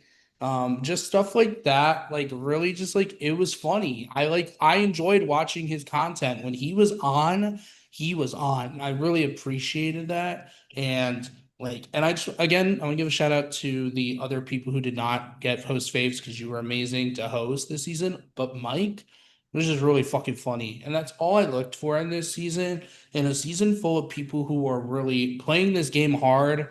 It was someone like Mike who I just like was able to read his prod chat and be like, okay, I could get a little giggle. So that being said, now I think the superlatives are up. I think so. Everyone's got to. Before superlatives, I just want, because there wasn't really a place in awards to put this, but because Big Mike got this, I'm gonna talk about it. Mike's reads were flawless. Like when I tell you he had such a good grasp on the dynamics of the game, despite not like talking to you guys, like the round to the Amarok people who were on the new Amarok, that message that Justin put in the chat, the like, let's throw so we can keep the power players around, like he literally messaged his prod chat and said, I'm gonna send something funny in the tribe chat that's gonna piss people off and is gonna be taken the wrong way, but I don't really care because I think it'll be funny. And then sent that, and all of prod is like dying on call because he knew exactly what his position was. He knew what everyone else's position was. He just didn't execute it in the best way. But we joked about saying that he was reading, like had the absolute best reads just from the wrong book. And we're proud of Mike. Backgammon King. Backgammon King. All right. We have the pre-jury superlatives. I'm not really good with Google Slides, so they're all just going to pop up at once for the pre-jury. So for James, we have the Minuteman, and that's because he was, in fact, 1 minute late to submit his choices for the first challenge. Ultimately led to you guys starting the trail of the Hercynians going to tribal. Justin G, we have the Death Eater, and that's because it seemed basically out of nowhere he was obsessed with Topher, and Topher needed to go. And it looked like Evelyn was gonna go that round. And then all of a sudden, he was just like, no, I'm voting Topher. And it doesn't matter if anyone else is gonna vote Topher. I'm voting Topher. And his obsession with the wizard is what led to his second boot. So then we have the Pebble for Noah. This is the earliest that, well, technically like earliest like gameplay wise, not number wise. But he is one of the earlier people to get rocked out. On top of that, Noah was such a loud voice, but yet when the rocks came, it was him who left, unfortunately. I don't know what the biggest Tate fan really means. I think Rachel or someone. Oh, well, because Miss Evelyn and Miss Shanice had talked about going to see Tate McRae together in Detroit, and then Evelyn blindsided the fuck out of Shanice, and I fear Shanice is no longer going to see Tate McRae. So it was a time, it was a journey. All right, I for John. tried. For John, we had the trivia sit out. It was kind of sad to see John sit out of the one challenge that we were like, oh, John's gonna excel at this. Like this is John's challenge. He does the trivia. Like everyone knows John's the trivia guy. So it was kind of sad to see him sit out of that challenge. After I killed the riddle challenge, I felt like I needed to tone down any sort of knowledge threat that I posed. But I also was getting the flu at that point and felt like shit. So, yay. So for you say we chose the worst players to sit out every time, but I don't think Big Mike competed in a single pre-merge challenge. So just the first one. That's not true. He competed in 2. Oh, sorry. 2 out of Huzzah. No, I meant the players Oh, that that's we right. chose Huzzah to sit also. out. Yeah. Not that we chose the worst players to sit out, but the players that we chose to sit out was the worst decision we could have made for that challenge. Okay. All right. And then Shayna, unfortunately, was the sitting duck. Shayna was in a pretty good position throughout the whole pre-merge.